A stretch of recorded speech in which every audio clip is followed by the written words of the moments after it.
1 2 1 2 check 1 2 check check 1 2 testing 1 2 1 2 testing 1 2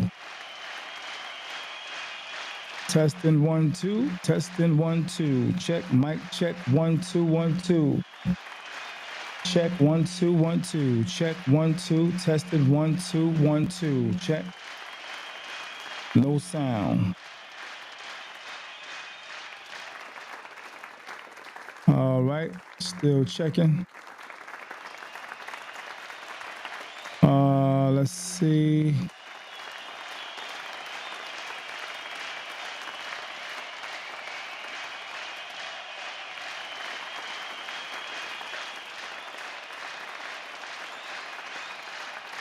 Let me know. Let me know. Check 1 2 1 2. Check 1 2. Peace and blessings. Check 1 2. Testing 1 2. 1 2 1 2. Thank you for being patient. For some reason, sometimes when the sound, when I just come on, it's like a really long delay as far as the sound is concerned. So I appreciate you guys being patient, tuning in to D.A.P. D.A.P. What's good with you? What's good with you? What's going on, Cameron Tucker? Much love to you and the family over there, brother. Much love to you. Peace and blessings to you and your family. Much love. Thank you for being patient once again. I appreciate it. We here for you guys who missed part 1 of Dr. Umar Johnson. We're discussing the funds that he said they confiscated his bank accounts and all of that. He also said that they're trying to take the school from behind his back. Those are his actual words. But this brother by the name of Marquette Saint, he offered to give Umar $40,000, which is the cost that is needed for the city to hand the property over to him. If not, they're going to put it up for auction. Now, this is the Umar I and most of you grew to love when he started and he came on the scene years ago. This is the Umar that we all knew and grew to love. Political union or our own black political party. The most honorable Marcus Garvey, in his days in New York City, he started the Black People's Political Union. Right. Because I'm of the opinion you don't necessarily need a party. Now in Jackson, you can have a party because you're in the majority. Wherever we're in the majority, do the party because you can win. Right? If you're not in the majority, do the union so you can influence whoever does win. Okay. As long as Democrats know they get our vote no matter what. As long as Republicans know they don't no matter what, we'll never be taken seriously by either candidate. That's right. It's like walking into a supermarket and paying for groceries that you haven't even taken off the shelf yet. That's exactly what we do every election. Look at President Joe Biden. President Joe Biden, 1 year before the election, said that the #1 civil rights issue in America was transgender equality. He tweeted this 1 year before he got elected. Black people didn't say nothing. We voted him in the office. What was the first thing he did when he took office? He passed the transgender equality bill. I think that happened because everybody was sick of Trump, okay? And they were just like, whatever he says, you know. But that's our problem. Yeah. Because we reduced the machine of racism to individuals. Racism is not an individual. Donald Trump is not racism. He is a racist, but he is not the system. What they have done to black people's political demise, if they have brainwashed us and convinced us that racism is an individual personality disorder. It is not. Racism is a group system developed by white people to disenfranchise all black people so they can control resources, opportunities, and privileges. Ooh-wee. That's the Umar Johnson, Dr. Umar Johnson I knew. That's the Umar Johnson that I admired. Real talk. And I truly believe that, yeah, he may have got sidetracked. We all get sidetracked in life because life throws all types of trials and tribulations in our path. Yeah, definitely. But we're here. So Marquette want to give Umar 40 G's. First, I want to say peace to every last one of you who chimed into the last live, which is #1. You go check that out. And thank you for subscribing. If you haven't subscribed yet, David Adams Podcast, David Adams Podcast, David Adams Podcast. I'm going to sound like Umar Johnson tonight. Go subscribe, press subscribe. It don't take much to share. It don't cost you not one penny to just press the screen. Nothing. I appreciate it. Cameron, what's good, man? Once again, much love and respect to you. Mike Harris, what's good with you? Peace and blessings. Want y'all go check out Mike Harris' interview as well. Exclusive interview by Mike Harris, Life of a Fireman, on YouTube, David Adams Podcast. Go see that. All right, go check that out. Much love, my brother. Peace and blessings to you. Who else is here? Tat Tat, peace and blessings. Thanks for chiming in, Tat Tat. Please share, like the page. All right. Good evening. Good evening. Good night to some of you. Much love. Tat, what's going on? Much love. Tat said, I'm with my baby mama, Shada, right now. Okay. I think you're talking to my man Cameron. Okay. But blessings to y'all, man. Much love.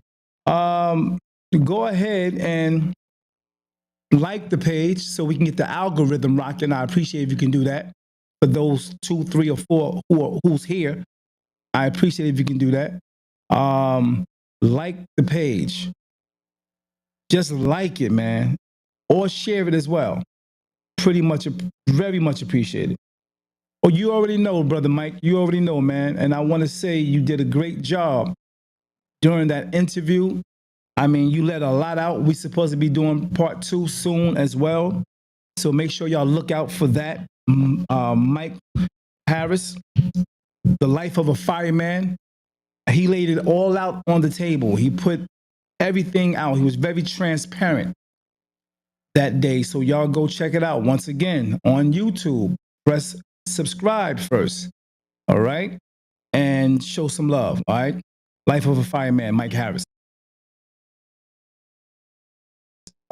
Yeah, so my man, you got a little piece of him right there for those who don't know him at all, who never followed him.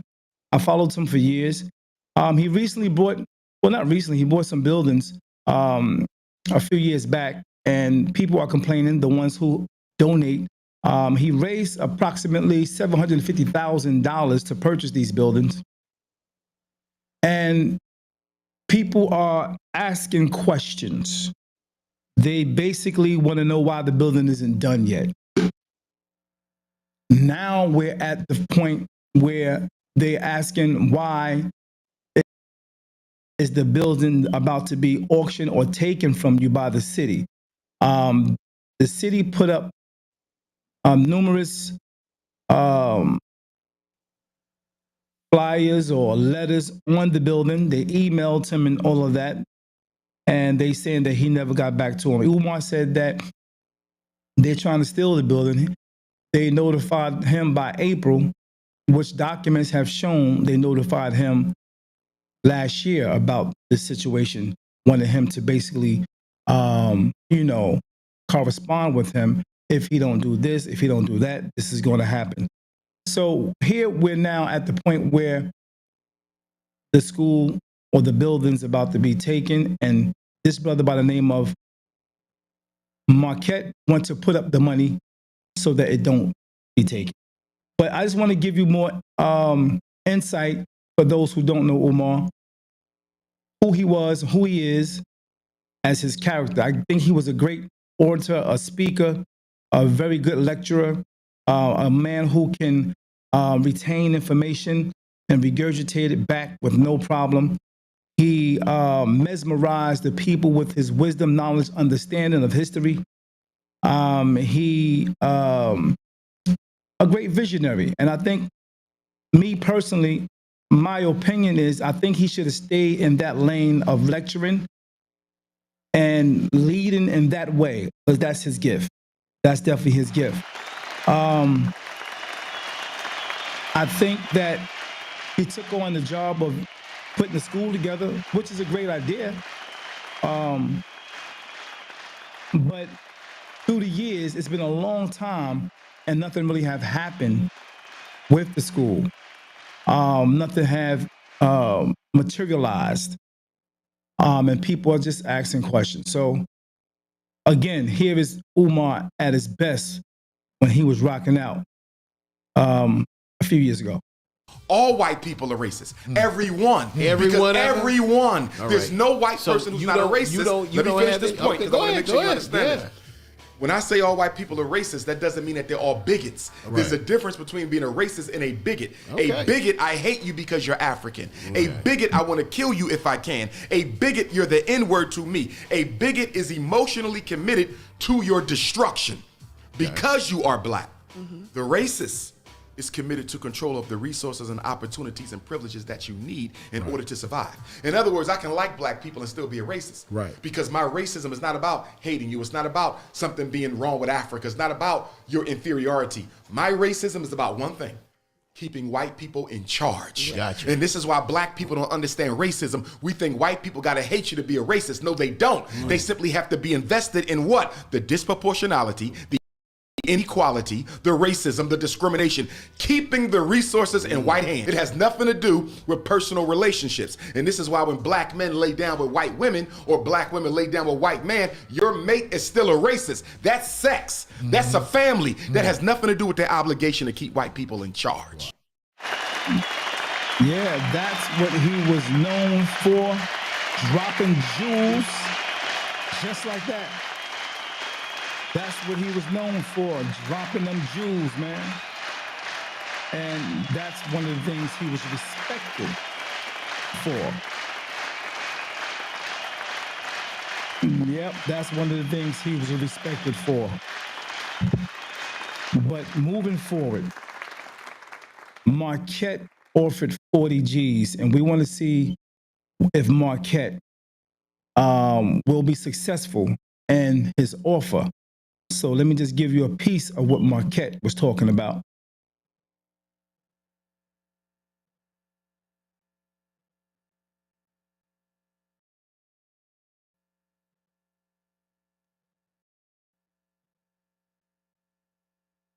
All right.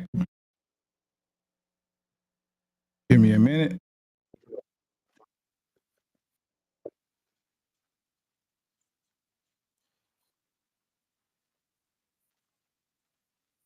He would be able to retain this real estate property, the land and the school buildings.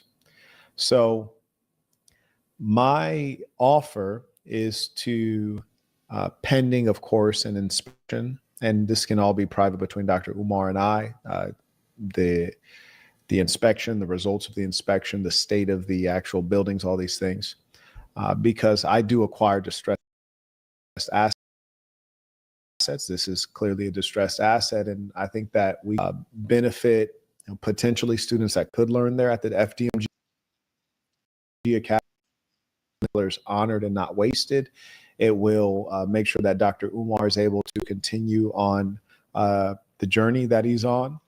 And of course, there'll be something in it for me. As I said, it's a distressed asset. So essentially what would happen is this. My sincere offer is I will write the check for, $40,000 or so, however many dollars it is. I'll write the check for $40,000.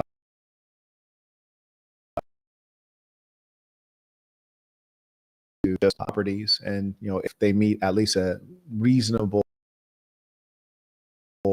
condition upon visual inspection, then We're going to move forward because you can go back to the other video to watch most of that. I'm going to move a little up more where he left off. Okay, so you can go check that out yourself. All right, and I'm also going to show you a few more, like, let's see. what a few other people were talking about. All right, here we go.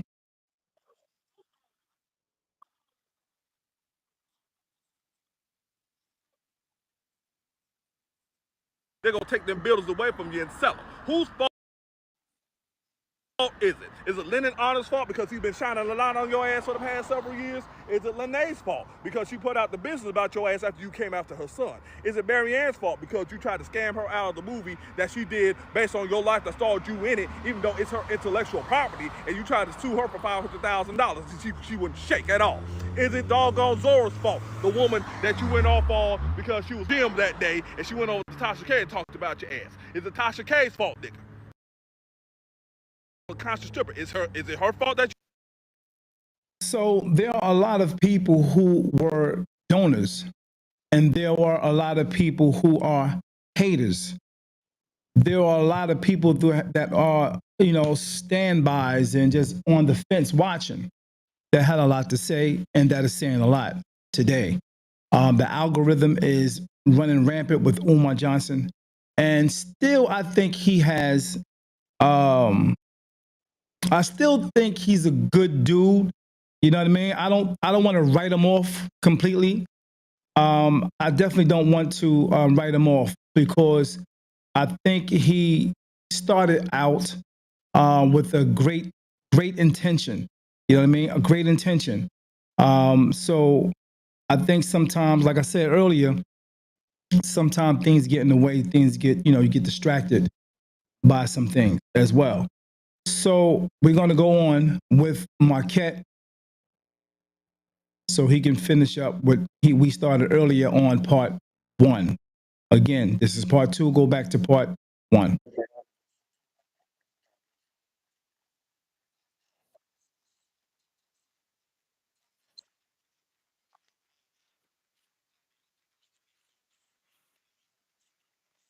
There's probably no one, now that I mentioned it, other people are thinking about it, but I don't think anyone else is considering it. And if they are considering it, they don't have the capital to write the check now, like now. Like I can write the check right now, literally right now. Now, first, I do want to see everything and then get the appraisal and the inspection. But once that's done, and that can be done within 24 hours, we know that, then I can get the check written for you, written on your behalf to whomever. So, Mike, are you saying don't far as give him money or what? I have a few questions for you guys. So one of the questions I'm going to ask, one of the questions I will ask right now, and I'll probably print it to the screen. One of the questions would be, let's see. Do you think Umar really bought the school with the people's money, or is it all cap? Your thoughts? Do you think Umar bought the school with the people's money, or is it all cap? Now, these are the questions that people ask. These are the, things that's going on and going around on Facebook, social media, Instagram, and all that good stuff. You know what I mean? So I'm just trying to get your perspective, those that I know that follow me on D.A.P. So we appreciate it if you can give your perspective. All right. Okay. So Mike said, help him. Mike said, help him. Yeah, and I feel the same way, Mike. I definitely feel like he had good intentions as well from the beginning, And it's just that those who've been following him for years, they have been seeing other things.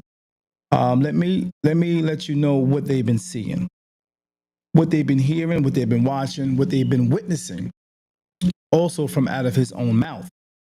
One thing is he has been tricking the money off in different parts of the world and not handling the business of FDMG Academy. So that's one thing. Another thing that he been tricking the money off with extra women on a regular. It was said that he is entertaining Suki with the good Uchi, Sukiyana with the coochie, the good Suki coochie. That's what she called herself, Suki with the good coochie. Now she's starting to tone it down a little bit because she's maturing and she's seeing these videos, and now she's saying Suki with the good cat. All right. Umar heard a verse of one of her rap songs, and she mentions doing something to Umar. Umar heard that and he started chasing. 50 miles per hour or 50,000 miles per hour. So yeah, I feel the same way, Mike. I feel like this brother Marquette is coming at him trying to help. Even though, Mike, Marquette wants one of the buildings. That's his offer. He wants one of the buildings across the street or whatever, the smaller one or whatever, because he's doing some things as well. But he got the capital. I think Umar should take it and say, I tell you what, I give you the building, but give me 80,000. You know what I mean? Yeah, because, I think the schools are worth more. And I know Marquette is coming in as a businessman, but, he's playing chess. Mike says, it's crazy because you said they said. Who said is they? Well, Mike, not only they, he said it. Even he said out of his own mouth that Sukiyana want to polish the Shango stick. Some of the words he used, you know what I mean? Yeah, so yeah, he even came out of his mouth and mentioned the fact that Pan-Africanists, he's the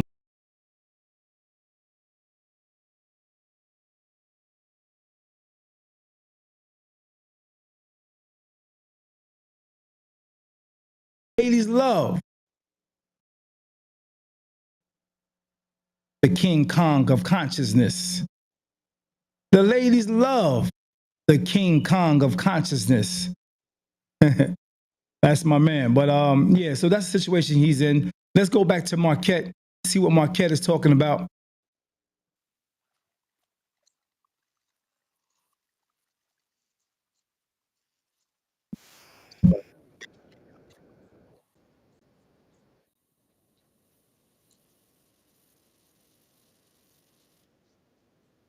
Keep up the good work. I appreciate you. Thank you, sir. I appreciate you as well. And he also says, Peace of the Saints came in twice. And I acknowledge Alpha Alchemy writes, just came in, Peace of the Saints. Are you actually buying the property? I'm as serious as a heartbeat. For me to buy the property, he would have to be willing. So that takes the participation of Dr. Umar. And all I ask is the simple following things. Allow me to see all of the buildings, everything that could potentially be acquired, right? Allow me to have an inspector go in and, take a proper look as a real estate, as a professional, a building and construction professional, take a look at everything. Just let me know what the current issues are so I know what I would be potentially buying and acquiring. And then let me have an appraiser go through just so that I know, like what the difference is between what I'm spending and what it could potentially be sold. So, yeah, I hear you, Mike. Mike said every time we get on top of the chart, somebody always try to bring up now it's always a woman. Yeah, I agree. I agree, brother. But not only that, people don't bring up the woman, Mike. Sometimes sometimes the woman bring up herself. She injects herself in a situation, especially when they go most of the women that we're talking about is women that he had some beef with after part of the problem, after the relations. So he said a lot of different things about certain women who he was dealing with, and they went for the juggler. They went for the juggler, and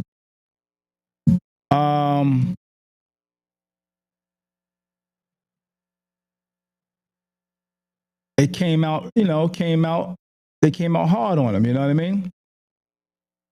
Here's one situation. Thanks for the context, Storm. He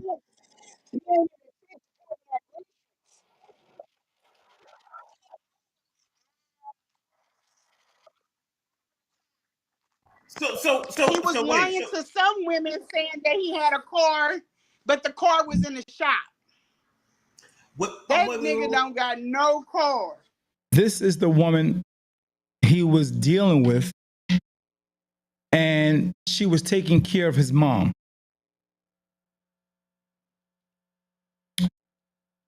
And she got upset because he was calling her throat goat. Yeah. He was calling her throat goat. He said he only dealt with her 2 or 3 times. Oh, throat goat. He called her Medea. Oh, Medea. She, wanted to do this and that and yada, yada, yada. It got crazy. And I think she helped him out with a lot of little things. She funded him on some things. And because he was talking the way he was talking live, because he felt that she was one of the people who did something to his account. This is what's being said from his mouth, not my mouth. From his mouth, he felt her and another guy by the name of Leon or Lennon hacked his account. This is what it started out with. But other resources are saying that he made up these stories for a reason because he knew that the city was coming after him last year, 2024. Wait. I just figured this out. So the school, the FDMG Academy is now closed, right? He lost the school, right? No, he still got it. Okay. So, He's still pimping the community for it. But if he still got it, he has a 501c3, so he can collect money tax-free.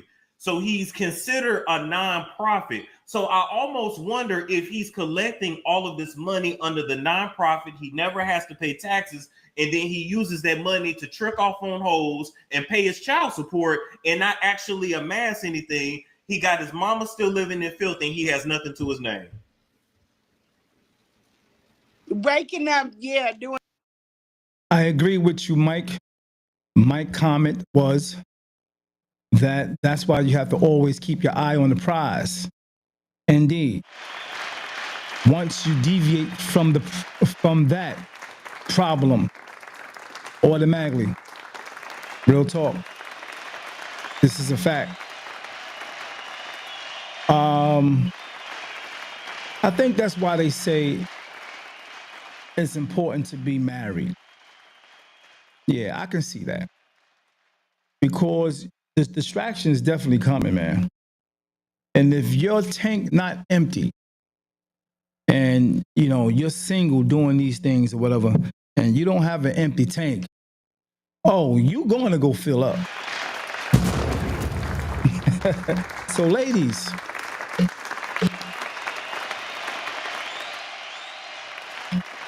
if you got a hard-working man making things happen,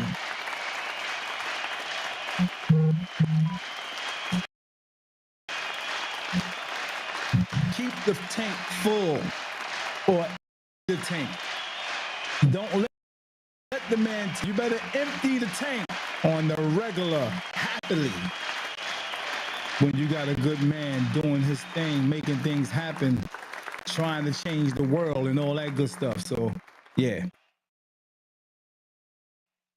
So, definitely from all directions. Definitely, my brother. Let's hear out the X. Just a little bit for those who don't know. When IG is on pristine sheets and this woman is on, y'all talk about how he don't deal with Anissa or he ain't. He doesn't have the capability. That man is so selfish and self-centered. He would leave her, and I don't even know if there's a care aide all the time, because he was leaving her. The last night I was over there, he was so worried about a man being in my hotel room. He left her, came over there, smashed me out, and then went back home. She said, smash me out.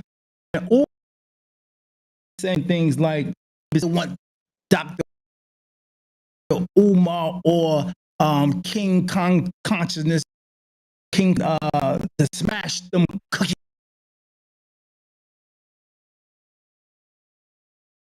He has been talking, and this is the change that we have been seeing in Mr.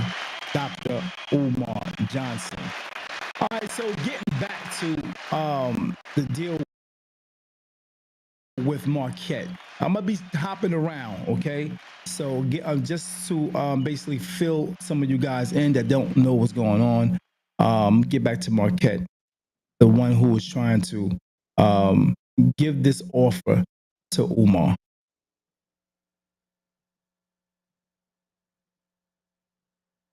For. And then I will cut you the check. And True Umar, DM me right now. Today, Saturday, I could fly out tomorrow, Sunday. I could get both of those professionals in, and I could have a check written the same day on Monday. I can move that quickly. So that's my sincere offer. So when you say, am I going to buy the school? Oh, absolutely. If because I just can't imagine that any one of those buildings are not at least worth $200,000. And so if I'm essentially paying $40,000 to clear out these debts, then that would leave me a decent amount of profit, even if the buildings are fairly decrepit and decayed. It'll be of good value. Earlier, I like this brother because he's putting aside egos and all of,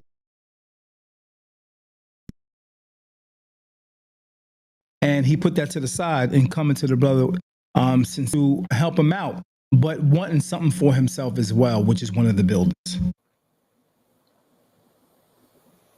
And some people might be asking themselves, well, why don't you go to the auction and buy it? Well, at the auction, it's going to cost more than $40,000. So it's not a good use of time to go to the auction because it'll be more than $40,000. It's in Delaware. I think the location is terrible. There's a number of things about Delaware that would make me not want to just go buy a property in Delaware if it's just a random purchase. And, it's like, what is the closest major airport? Do you have water? There's, and look at where Delaware is located. I just don't think Delaware is the ideal. We're getting a hell of a deal, which is what is possible right now. Anyways, let me acknowledge the folks who, oh yeah, and by the way, shout out to Frank, Dominic, and Enola who donated to the Training and Event Center. And you guys have seen my work over the years. You know my background. I have a strong business background, whether it's B2C, B2B, B2G, also nonprofit. I also was a teacher. So you guys know I get things done. And so thank you for supporting that. It's in the description for those who would also like to support my Training and Event Center, which will teach the important things in family planning. It'll teach boys how to develop into strong men who are competent, responsible, female at the finishing school, and it'll help them develop into honest, chaste, skilled women, not skilled in the workplace, skilled in the home, And also, it'll be a place where we can gather to organize and rally around certain America, the primary focus of our government, for example. May I acknowledge, Charlie comes in by Venmo, writes, peace to the saints. Shout out to Brandon. He writes, FDMG Live, peace to you, Quet. Sorry to hear about the recent BS. Such is life, and we're going to have to definitely make some adjustments. And it's just a matter of being too kind and considerate. Unfortunately, people, they don't appreciate it, and too often people are all about me, me, me, me, me. We gets forgotten. Shout out to Joseph, very consistent. We appreciate you, Joseph. I acknowledge Mr. Bennett. He writes, I commend your effort and sincerity, Mr. Burton. Became a member today, and I'm eager to grow and be a valuable part of this community. Salute. Peace of the saints. Well, we welcome you. May we all welcome Bennett in the chat. Looking forward to seeing the joy, the community, the friendships that come out of your participation. May I acknowledge Carter. He writes, peace of the saints. Dr. Umar's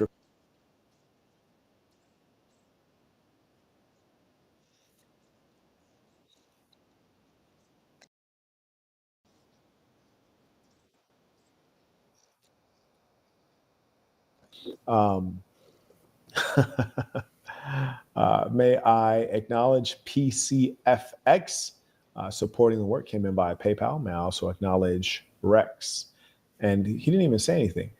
Rex writes, tuition, respect, boss.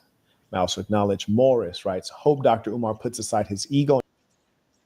So for those who are here, you on YouTube, Facebook, the question was for you guys, I want to know, the first question was, do you think Umar really brought the school with the people's money, or is it cap?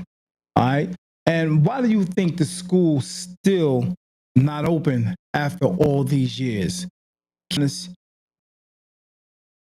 What's your take on that? Why do you think the school is not open after all these years?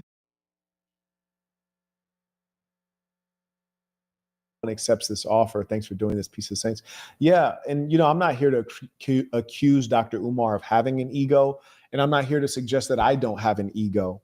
What I am here to do is to say this is a legitimate bona fide offer that we can execute on within a matter of days, and I am 100% sincere, and you have my word, and people the world over know that my word is gold, and that if we can get those things done, you will have a check to pay those bills straight away. You will retain your school. You will retain the respect of those who currently respect you, and you can carry on to attempt to do what you said you're going to do. And it'll be under good circumstances. And at some level, you'll kind of be partnered with another Black person, and things can go from there. And I think it'll be a good deal. And, frankly, I don't think there's anything wrong with partnering up with someone who can support you, because the alternative is you lose everything. You lose your respect of your followers. You lose your building that you took years to raise capital for and to acquire. And, this is a dream that is yet to be completed. And to be honest with you, as I stated, just in full transparency, I don't believe this for you probably is a kick in the butt, and it'll get you to achieve what you've stated. And I think you can get it done. It's within your capacity. Right. The gentleman says, can Umar afford to not take this deal? Exactly. If he's using common sense, this is the best deal. And I frankly don't think there are other people who are rational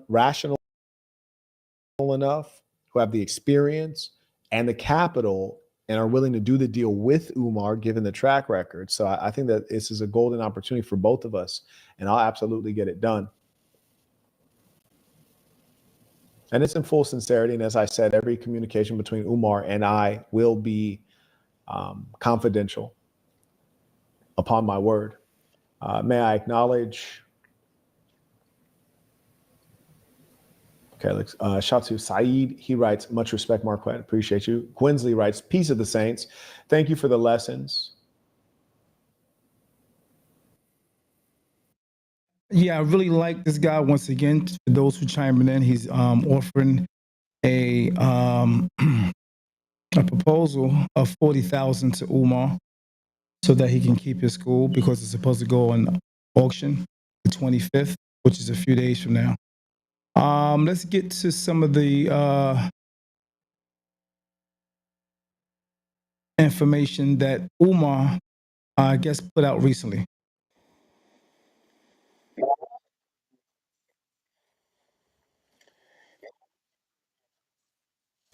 Make sure y'all hit my Venmo and my PayPal. PayPal.me/Umar the Psychologist.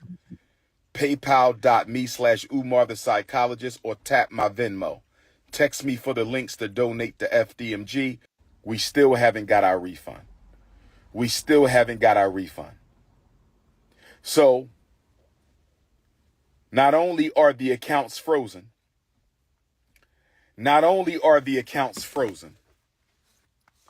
make sure y'all hit my Venmo and my PayPal. PayPal.me/Umar the Psychologist.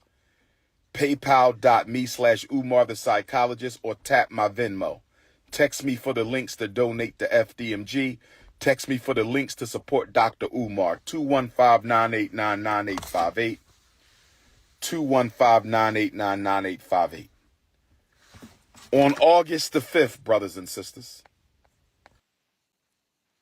On August the 5th, the city of Wilmington, Delaware, took out a notice to auction off the Frederick Douglass and Marcus Garvey Academy campus for unpaid vacant property registration fees. I repeat, on August the 5th, the city of Wilmington, Delaware, took out a lien to auction off the campus we bought, the campus we've been working on for 6.5 years. I was not notified of this. We were not notified of this. This past weekend, without an email, this past weekend, without a letter in the mail, this past weekend, without a phone call. That statement that he just made, it was rebuked. It was clarified by the city, someone in charge that oversees this situation, put out a letter, and I think they showed the emails. Someone showed the emails and everything, how they responded to him. We talk in 2024.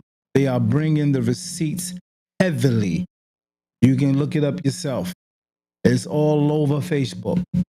There are people breaking down timelines, putting the magnifying glass on actual timelines to show that what he just mentioned actually false. Yeah.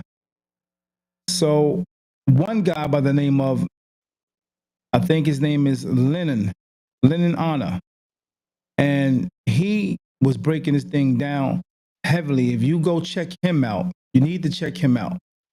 And he been rocking and staying on this for like for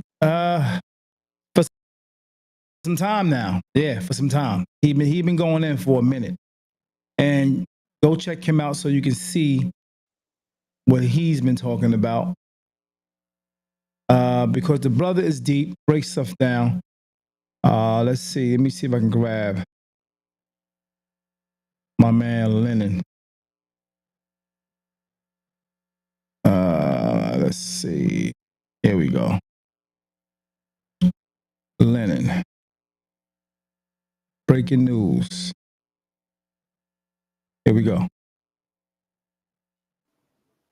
All right, welcome everyone. Emergency breaking news. Umar Johnson, he admits that FTMG is about to be auctioned. More specifically, that the abandoned buildings in Wilmington, Delaware will be auctioned today,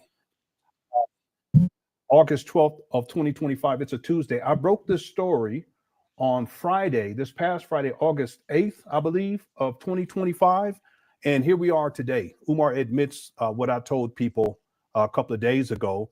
And what we're referring to is, and we're going to get to his post here, but this is the munition right here that was posted on the door of the large building There was also another one posted on the door of the small building. I only have the paperwork for this one, but you can actually find a digitized, not a copy of this paperwork. No one has this paperwork as of yet. I haven't been able to find a PDF one yet either. Once it's available, I will be sharing it with everyone.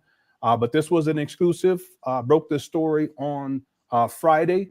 And if you do the calculations based upon what's here in this paperwork, Umar owes $38,388 on both sides of the street. So there's a monition for one side of the street, there's a monition for the other side of the street. And in this document, it actually says that if Umar doesn't pay this balance that's way past due, some of these bills go back to 2016. I've explained this to people. He purchased trap bundles in 2019, but part of the deal when he acquired these abandoned buildings in February of 2019 is that he took on all of the bills associated with these properties going all the way back to 2016.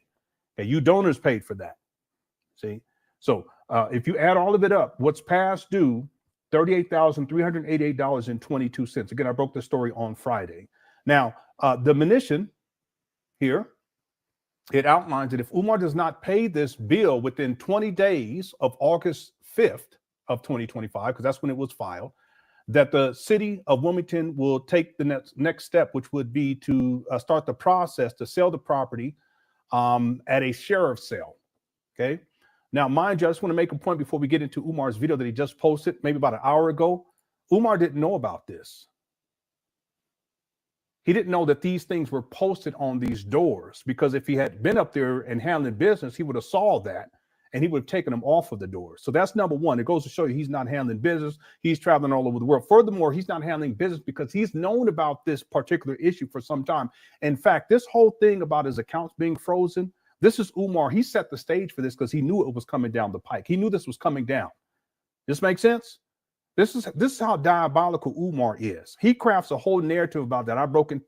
I hacked his bank account, and that Lene hacked his bank account. Then his bank accounts were frozen, his personal one and the FMG. But he set that up about a month ago, that story. But then he brings it back up maybe about 2 weeks ago. And then here we are. I heard that video. He actually did say that. Those are his words. Those are his exact words. Where this past Friday, I break the story about this situation here, him owing $38,388.22. And then today, but you see how diabolical Umar is. He's known about this. This issue goes back since he purchased these abandoned buildings in February of 2019. These bills have been accumulating since, and then he's on the hook. You donors are, Umar Johnson donors. You guys are on the hook for all the bills going all the way back to 2016 associated with these abandoned buildings in Wilmington, Delaware. Okay, you all ready to get into this? Real quick, we're going to get into Umar's video, but this is the monition right here. Again, I can show you guys. I've already covered it there. You can actually see the digitized version of this. It's not the paperwork or PDF, but it explains what's all of the fees and stuff, the past due. This goes back many years ago, $38,388.22. Yeah, I think this is the video he's talking about, which is this one here. I think this is the video he's talking about.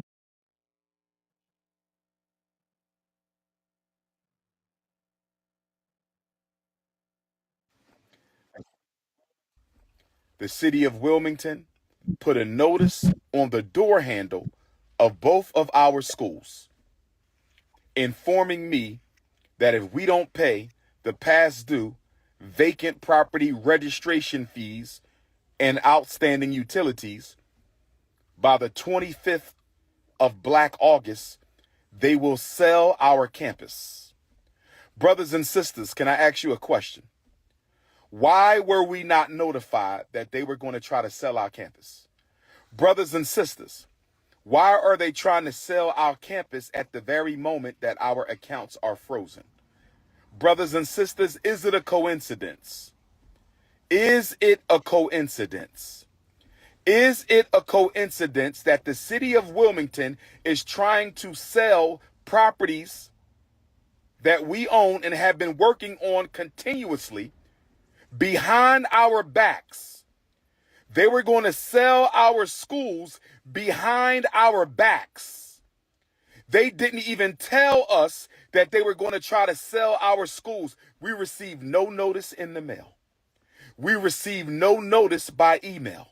We received no phone calls at all that they were going to try to sell our schools. Instead, they put a notice on the door handle. Somebody stole one set of notifications and sent it to the YouTubian struggle streamers. Somebody stole the Frederick Douglass High School paperwork off the front door and sent it to the struggle streamers. But luckily for us, Sister Ra Ebony was able to get the paperwork off the Marcus Garvey School before the haters stole that paperwork. I believe, brothers and sisters, and please let me know your opinion. I believe, brothers and sisters, and please let me know your opinion. I believe, brothers and sisters, and please let me know your opinion. I believe. How many times you gonna say that? I love you, bro. But how many times you gonna say that?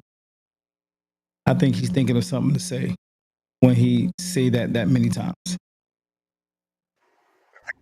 That they were going to sell the school, and they wanted to sell the school before we found out. I believe that they wanted to sell the school before we found out. We were not supposed to know that they were going to sell our school. Why do I say that? We were given no notification. We received no letter in the mail. We received no email. We received no phone call that they were going to try to sell our schools. Instead, they put a notice on the door. In a low-income neighborhood, they put a notice on the door with rubber band and masking tape. Yeah. Oh, man. I mean, a big damn building like that in the city of Delaware, and you didn't get a notice in the email, a phone call, a text, nothing? I don't know. What y'all think?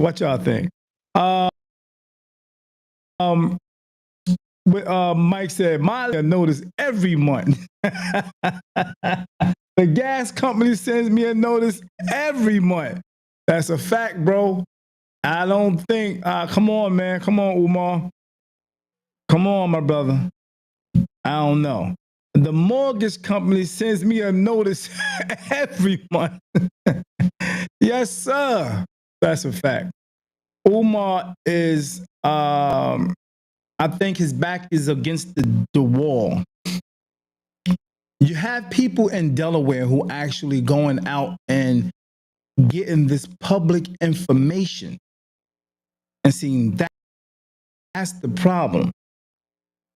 I think he think that nobody knows that it was way beyond April that these notices was coming. Some of this stuff is public information, and if there, say for instance, there's somebody in that city who actually donated, they may work and helped him purchase the building.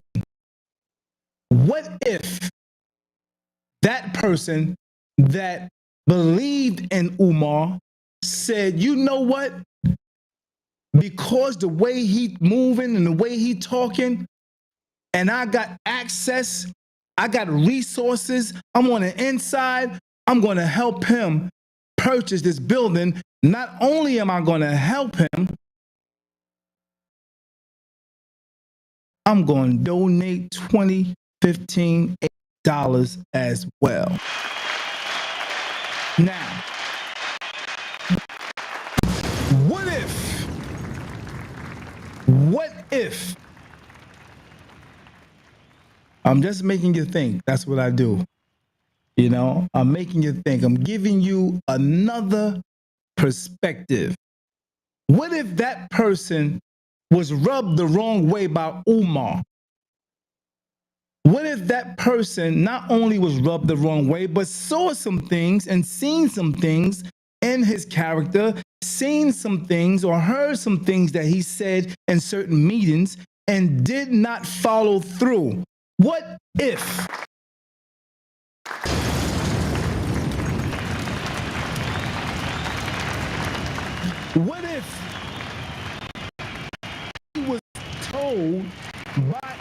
himself the money that was raised and then turn around and say it was a different number? What if?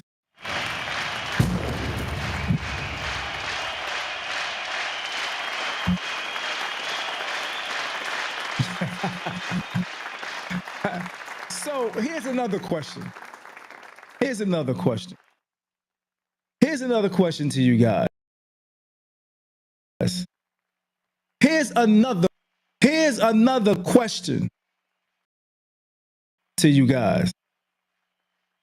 As Mike said, he said, I'd rather go fishing. Oh man, Mike said, I'd rather go fishing, bro. Wow. But here's another question for you. If you donated, and you donated maybe 10 years ago,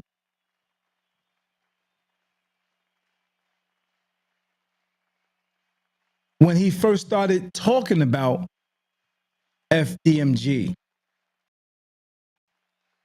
whatever the years was, you donated because you're looking for this FDMG Academy for your 3-year-old when he become of age to go to school. And now, shoot, he may be 14, 15 years old. Some may have, some may was older. He might be 19 years old now. And you wanted your child to go to the school. You and your husband or your wife, y'all donated, and there's still no school. What if these people are upset?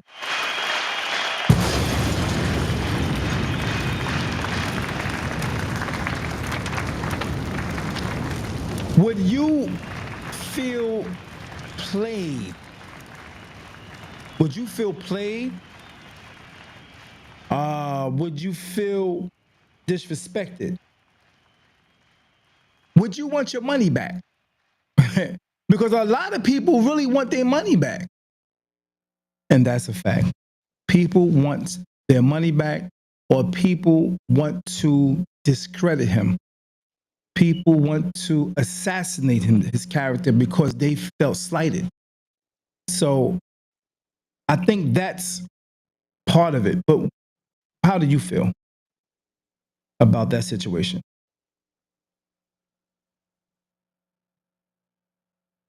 Charles Chandler says, we always, without a shadow of a doubt, we always, without a shadow of a doubt, in Umar's voice, reap what we sow. Yeah. D.A.P, the perspective. That's a fact. That's a fact. Let's continue to hear Umar out, because the algorithm is rocking with people who are disappointed. One person, and this person, Leon, had mentioned also, once his back is against the wall, he predicted this. He said that Umar going to start hollering racism. He's going to start pulling the race card. Sitting in the background watching, and sure enough, Umar came out with a video talking about racism and discrimination, man. I was like, oh, come on. So other people was even mentioning it, like a brother by the name of Phil. He also was mentioning it years ago. Yeah. Facts. They put a notice on the school front door with a rubber band and masking tape. Now, I want you to know, I want this for Umar. I truly want this for him because I was one of those believers in him and admiring him. You know, when you see another black man doing certain things, because at the time, you know, I was even mentoring young men for free. I wasn't trying to start no non-profit organization. I didn't want money for that. I wasn't doing it for the money. I was doing it at the kindness of my heart, and that's a fact. So when I saw brothers like this, yeah, that inspired me. So I really want this for him. Brothers and sisters, it gets worse. Back in April, when I found out about the overdue vacant property registration, mind you, he's constantly saying April, but the paperwork last year, 2024. I had asked the city of Wilmington if they could retroactively apply our nonprofit waiver. According to the nonprofit waiver for the city of Wilmington, if you are a nonprofit organization, D.A.P had time to do that. They've been giving him that information for a minute. They was pushing that information. They will show, you can go research it. The correspondence is there. Yeah, it was there. But allegedly, it said that he was partying. He was doing festivals. He was doing speaking engagements. He was in Africa. He was in this country. He was in that country during them times. So you can answer your email from your phone. So it said he got them emails. He got that information last year. they will waive your vacant property registration fees for 4 years. If you are a non-profit organization in the city of Wilmington, they will waive your non-profit vacant property registration fees for 4 years. If they would have applied our non-profit vacant property registration waiver, we would owe absolutely nothing. We would owe absolutely nothing. We would owe absolutely nothing. But I asked them, and they ignored my emails for 4 months. They ignored my phone calls for 4 months. They ignored our emails for 4 months.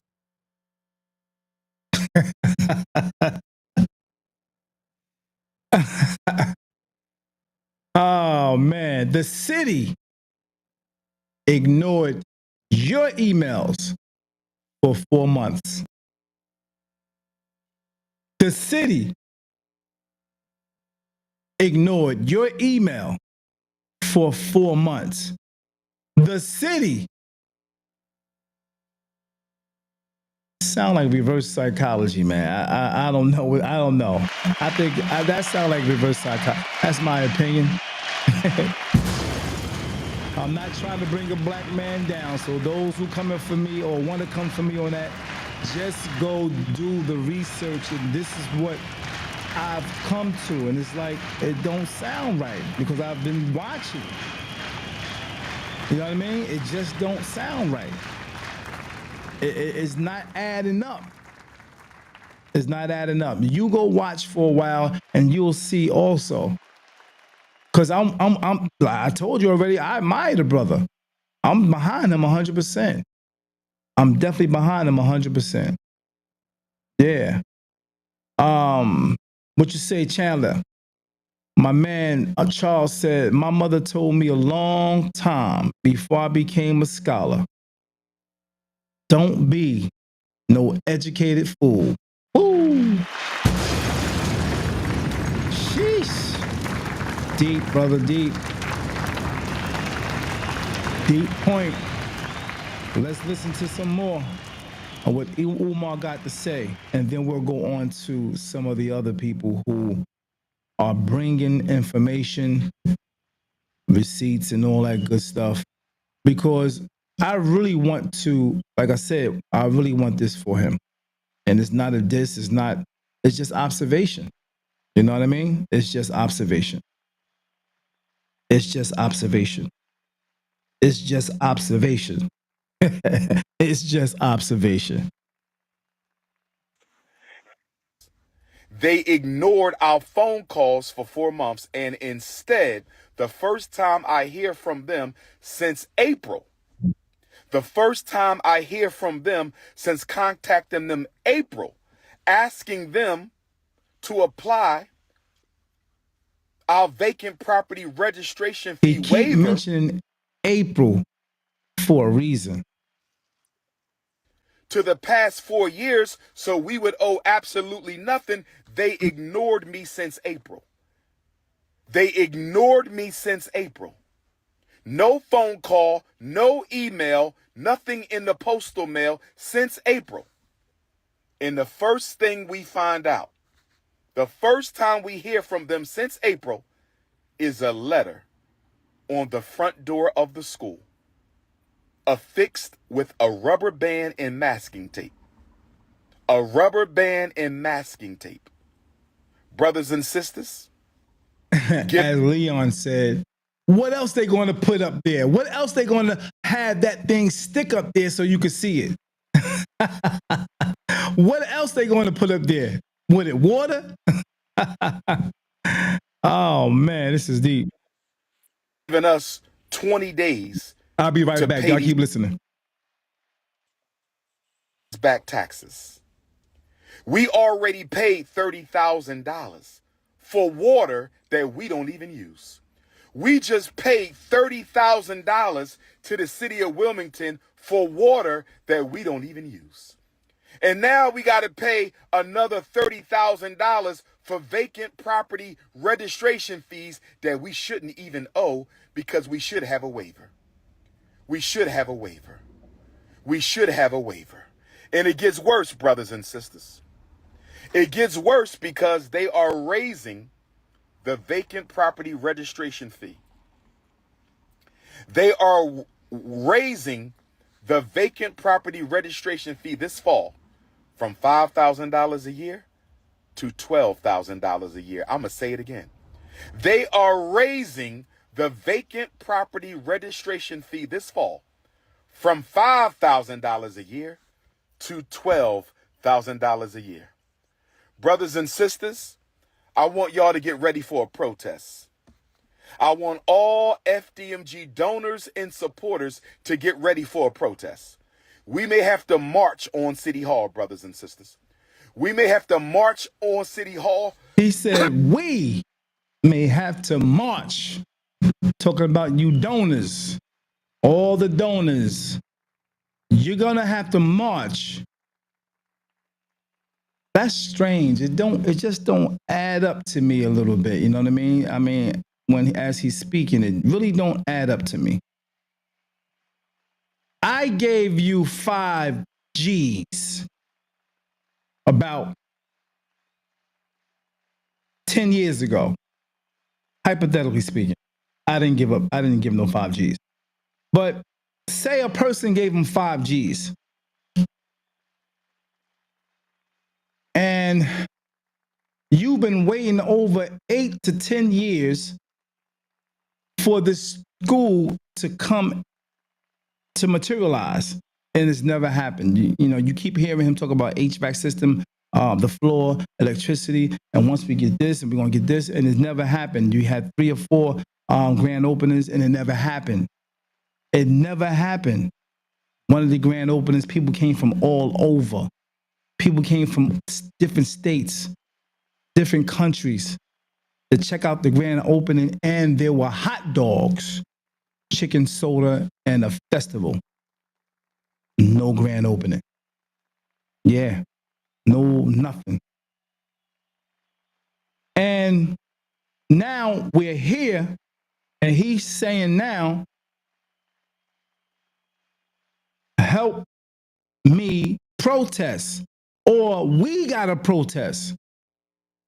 But you haven't seen nothing materialized. But now you, the donor, gotta go out there and protest. Y'all tell me what y'all think about that. I just need to hear y'all opinion.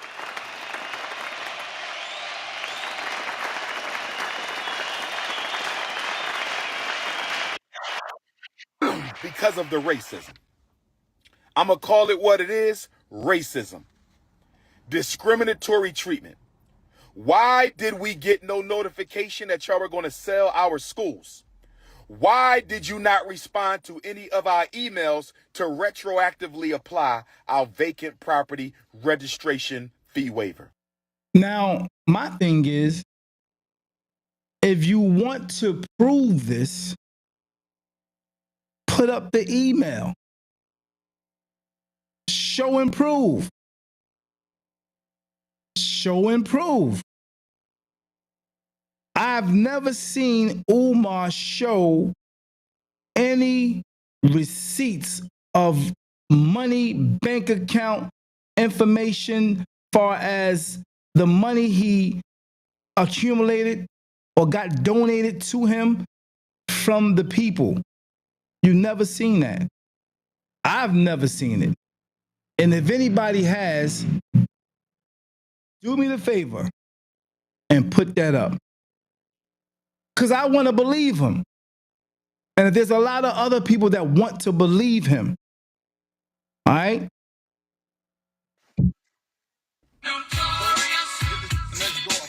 I knew they didn't want Dr. Umar in Wilmington.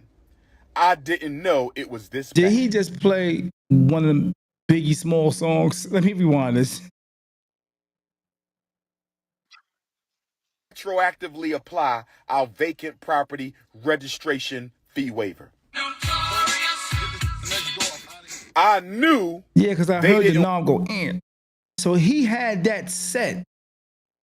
Come to think of it, there was a time, a video I seen also where he actually was on the phone.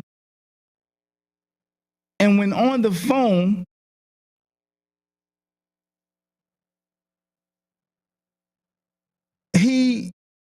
let me just find it for you, boy. Give me 1 minute. Yeah, this is what this just came to my mind.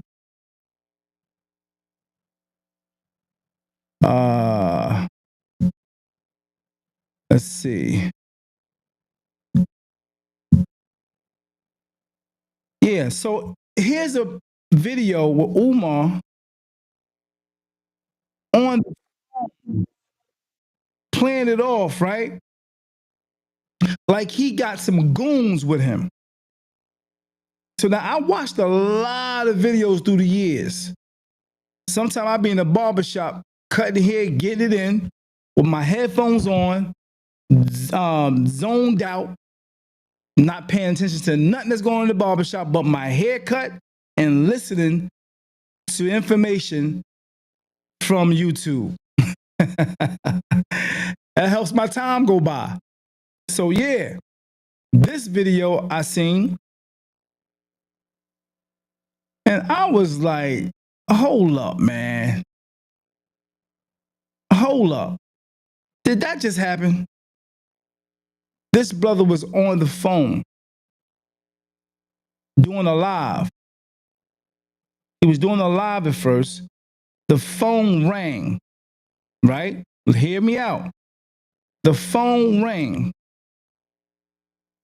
So he was acting like he got goons saying, no, I got this, I got this.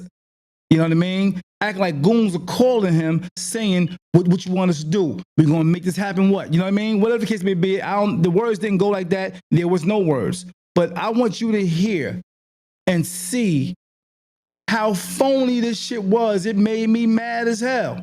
Here we go. That Papa Smurf shit ain't gonna get us nowhere. That Papa Smurf shit ain't gonna get us nowhere. You feel me? Hold on. Yeah. Nah. I got this. I got this.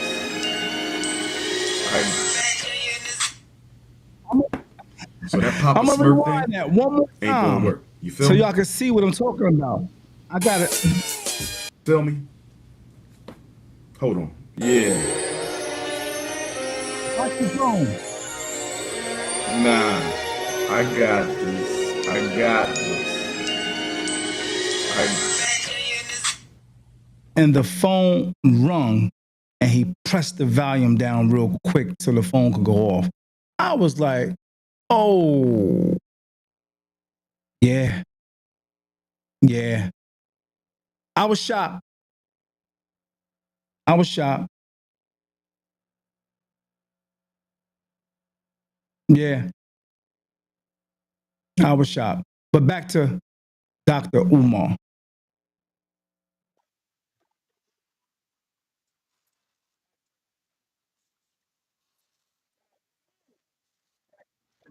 That the power structure. I'm not talking about the brothers and sisters. Our Rewind. vacant property registration fee waiver. I knew That part reminded me of that. That's why I wanted to go find it real quick. they didn't want Dr. Umar in Wilmington. I didn't know it was this bad.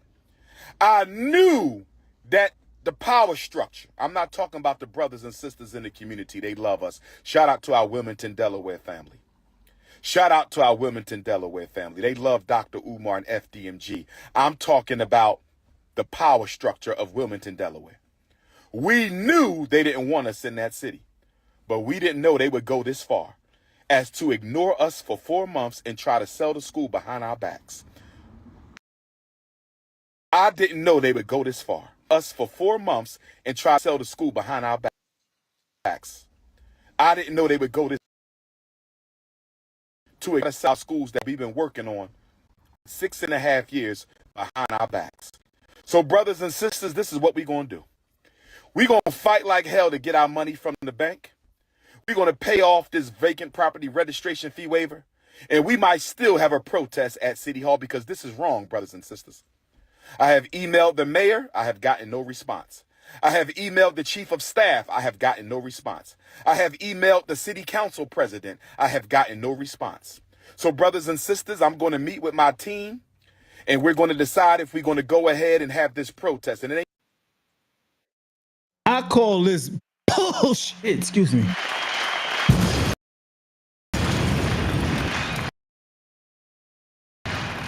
My allergies. It's my allergies. It don't sound right. When you get all of the information from all angles and you hear him from all the videos that he have put out, it's not adding up. So a person that never really followed this stuff, if they heard someone speaking against him, they're gonna call or holler, oh, he hating. Yeah, they're gonna holler, he hating, or he a coon. He gonna take he taking a black man down. You know what I mean? He's taking the black man down. He's kicking the black man in the back. He's doing this and he's doing that. That's what they're gonna say.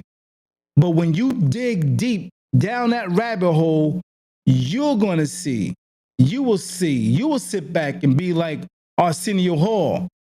Hold up.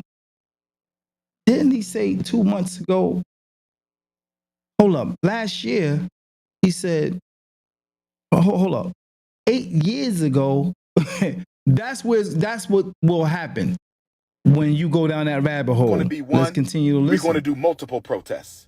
And we're going to invite our donors and supporters from across the state of Delaware, our donors and supporters across the United States, and our donors and supporters across the entire planet.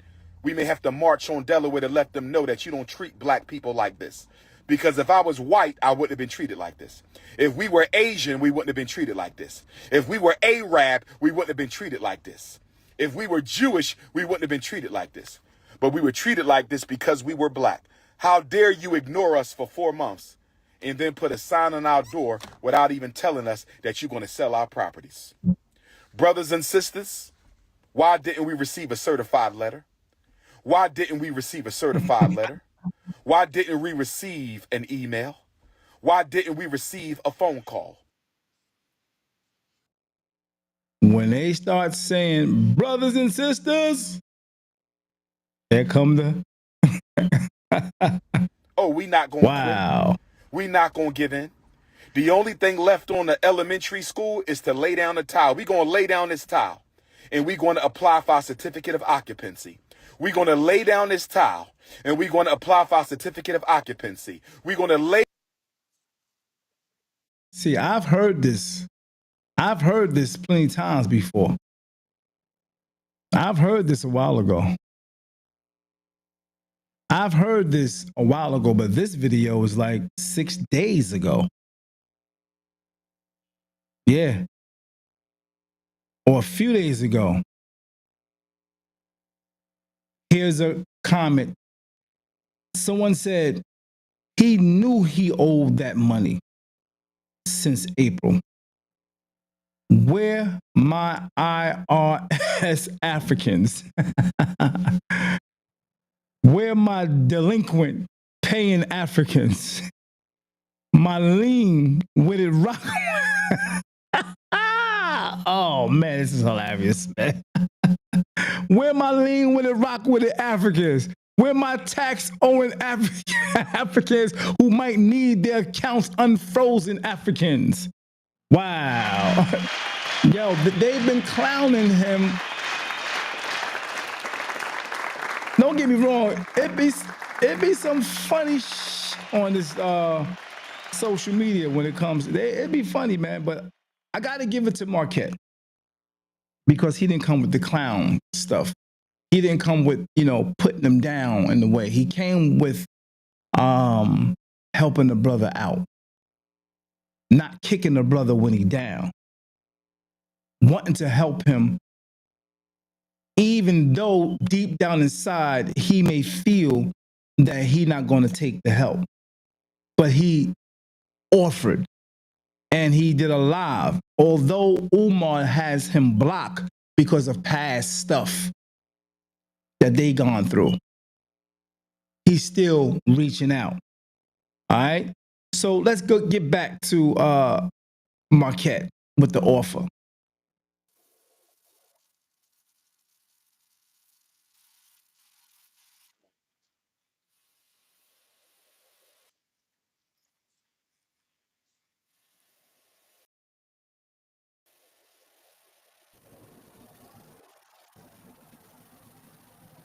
Understood. I appreciate you sharing that message. Thank you. We live and we learn.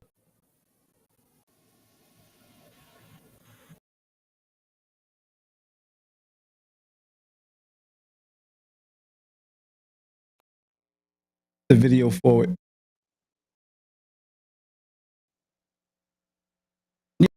So one thing I also want to put on everyone's mind is that what I'm presenting you is not a challenge. Is not a challenge. It is a opportunity, a real opportunity, and there would be nothing worse than you missing the opportunity that I'm offering for us to mutually benefit, for us to save your project, save the valuable dollars donated by the people who support you. And if you don't take my offer and you allow the school to go to the hands of those you would consider the enemy, this will be probably the end of your social media career and your ability to raise capital. It'll also be, the end of people having faith in those who would pose themselves as public figures. It'll damage you beyond repair, but it'll also damage the movement that you value. And so I just want it to be known to the public, and please do share this because it's sincere. Don't miss this opportunity. You have a chance to save your school. And I don't believe your bank accounts are frozen, but if they are, you have a chance to get quick capital, no credit checks. No. Wow, I respect this, man. I'm telling you, I respect this. I respect this. I respect this. I mean, there you have it from the horse's mouth, man. We're going to hear some more. I just wanted to say I respect this guy, man. Young man, too, wealthy. And I think he can make it happen, But my man Charles Chandler said he was in the street, and he know a con artist when he see a con artist. And I think when you're definitely from the street, you can hear certain things and your antennas go up. Yeah, and that's a fact. I'm gonna put my man Chandler comment up real quick. He says, let's see, I used to be a street guy, and I know a con when I hear one. Just like I knew Trump was a con. When what I'm hearing from him is con-like. Yeah, I've definitely felt that also through the months. I've been listening, had my ear to those social media streets. Definitely had my ear there. So bank application, no nothing. Just the inspection, my inspection initial of the property, then sending in a proper inspector, sending in an appraiser, and then I cut the check directly to the tax bodies and the utilities company, and then we get the problem solved, and then we both carry on. Nice. I mean, I wouldn't say it like that. It's just $40,000. It's not like I'm writing $1 million check, right? It's just $40,000. But I appreciate the compliment. Thank you very much.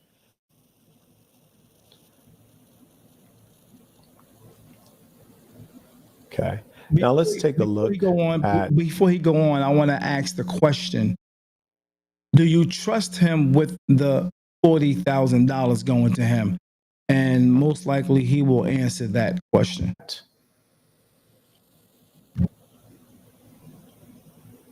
Let's take a look at this video. I think it's quite interesting and it's worth us considering. But there's something in particular in the video that stood out for me. I think it should probably stand out for you. And it only verifies that. Let's just take a look. Let's just say that. Let's just take a look. King writes, Saint, have you thought about Chicago? I actually used to live in Chicago when I was early in my entrepreneurial journey. And I told this story before. I was running a tech business and I was raising capital. I'd already gotten a modest investment in Chicago and I was working to get a much bigger investment. At the time, I was pouring all of my personal money into keeping my business afloat, such that one morning I woke up to go meet with a guy who's fabulously wealthy. And I couldn't find my car. And I was like, man, I was living in Southside Chicago at the time. And I thought that, man, maybe one of these hoodlums stole my car, which, makes sense. It's Southside Chicago. But then I realized, no, your car was repoed. It was repoed because you ain't paid the bill. So then I hopped on the train and rode into Merchandise Mart to have this meeting. And it was such an ironic and a challenging feeling to be in an Airbnb that you could barely afford. Your car just got repoed. You're taking the train. You're down to your last dollars and you're going to talk to a guy who's worth an extraordinary amount of money. And you have to get it together and present yourself like all is well so that you can get this check cut so you can continue on with your dream and make payroll and make it big. And you know what? I did all of those things successfully. And at that time, when I first moved into Chicago, I was broke and I moved in the South Side. Then I was able to improve my business in terms of sales. I was able to grow our capital reserves by raising. And so I moved from South Side to Little Italy, decent upgrade. Then I moved from Little Italy to River North. I was balling at that point. And then once I started balling, I came out one day out of my office. I eventually got an office in Merchandise Mart, which is the largest building in America by square footage, not by height. I remember coming out of my office in the winter and my face like froze and just went numb instantly. And then I said to myself, I have money. Why do I live here? And then I immediately left, moved to Southern California. And so I say all that to say, I have considered Chicago. The weather is just too unpleasant. Chicago is a hub, and I like that about Chicago. I appreciate the public transportation. The people are all right. But I wouldn't want to put a institution in that kind of a weather situation. So thank you for asking. So yes, I've lived in Chicago. I know it well, in other words. Okay. Anyways. Okay, let's take a look here. Peace and blessings to you, my man, James Rotman. Much love. Thanks for chiming in. Please like the page, man. Appreciate you. Thank you, brother. And, if I could come in and be one to help keep Umar's project on track, I think it would be really a beautiful scenario, especially in line with his ideas in terms of Black folks helping Black folks. It would be my pleasure. And this is another reason why I'm highly interested. I have a training and event center, and we need a building. We're raising capital right now for a building. If I can acquire one of your buildings essentially for $40,000, I mean, it's a help to both of us. For those of you who haven't supported, I advise you to hit this link because I'm building something that's going to be up and running quickly, and it's going to be serving the best in education. Anyways. All right, young Black man. All right. So yes, as I said, I, a Black person, can come in and help another Black person, Dr. Umar. I know that's important to him. And I surmise that I'm maybe the only person who is willing and can actually come in and do it. But let's take a look here. I'm saying all that to say that when we open up the Marcus Garvey Elementary School of the FDMG Academy, as soon as it's ready, we're going to start looking for the next school location. Are y'all following? So this was a few days ago, and he was talking about once he is able to open up the FDMG Academy, he's going to look for the second location, which I think is, given how long it's taken for the first location, I think this is not something I would call ambitious. It is unrealistic. And I like ambition, but being unrealistic is not manly. So I think his priority right now should be maintaining ownership of the FDMG and getting that up to standard so that he can serve some education in there. Frankly, if he were to ask for my help in terms of just getting operations going or maybe just like strategy, I would even be willing to do it because, we've all made fun of Dr. Umar. We've mocked him, we've mimicked him, but he is at a level of brilliant man. He has his flaws, but what he's working on is more important than him as an individual or me as an individual. I like this guy, man. Yeah. I like this guy.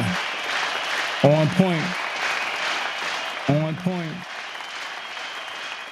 We're going to hear him out a little more. I just want to grab a question or two. Should Umar show receipts where the money went? Or is it none of our business?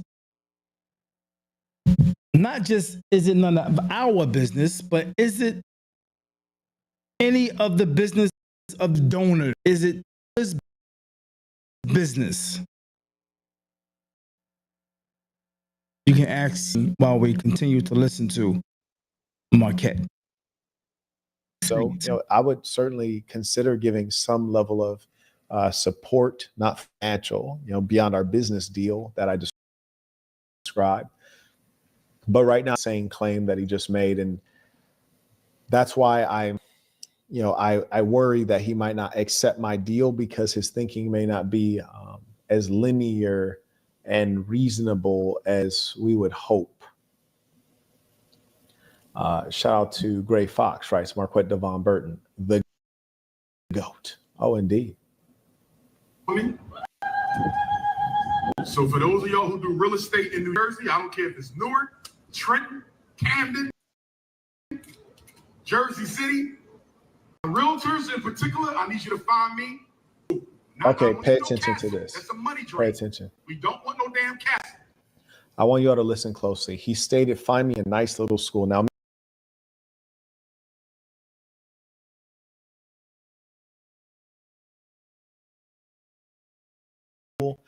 I think that real estate is heavy, meaning it's hard to make liquid. Where stock, you can easily make liquid, but the profit margins are low.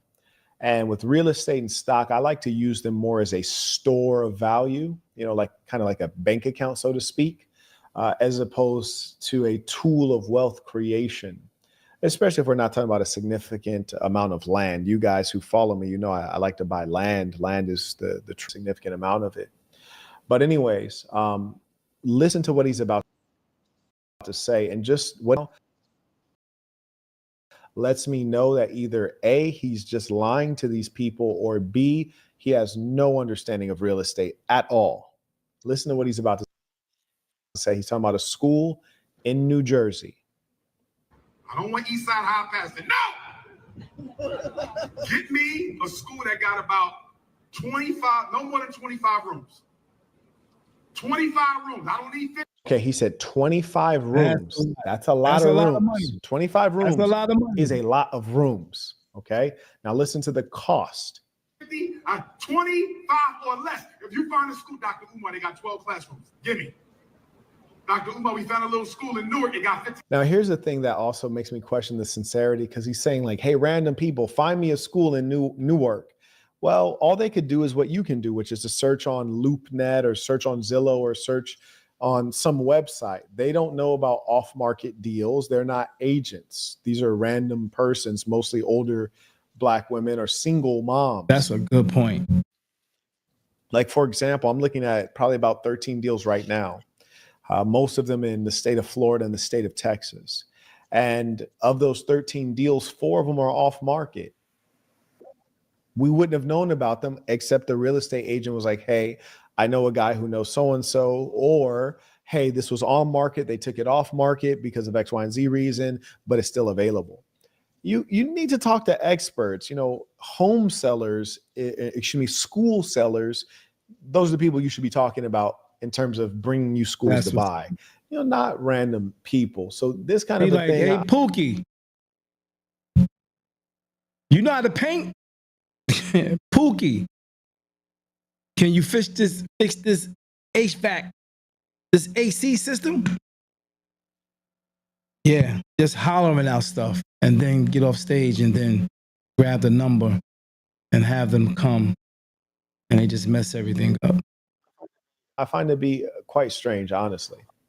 Shout out to Brandon. He writes, there are 1,300 viewers and counting. Get the likes up, at least 1,000 to spread the video to reach Umar. And yeah, indeed. And I encourage anyone, if you'd like to clip the video, feel free to clip it. This is upon my word.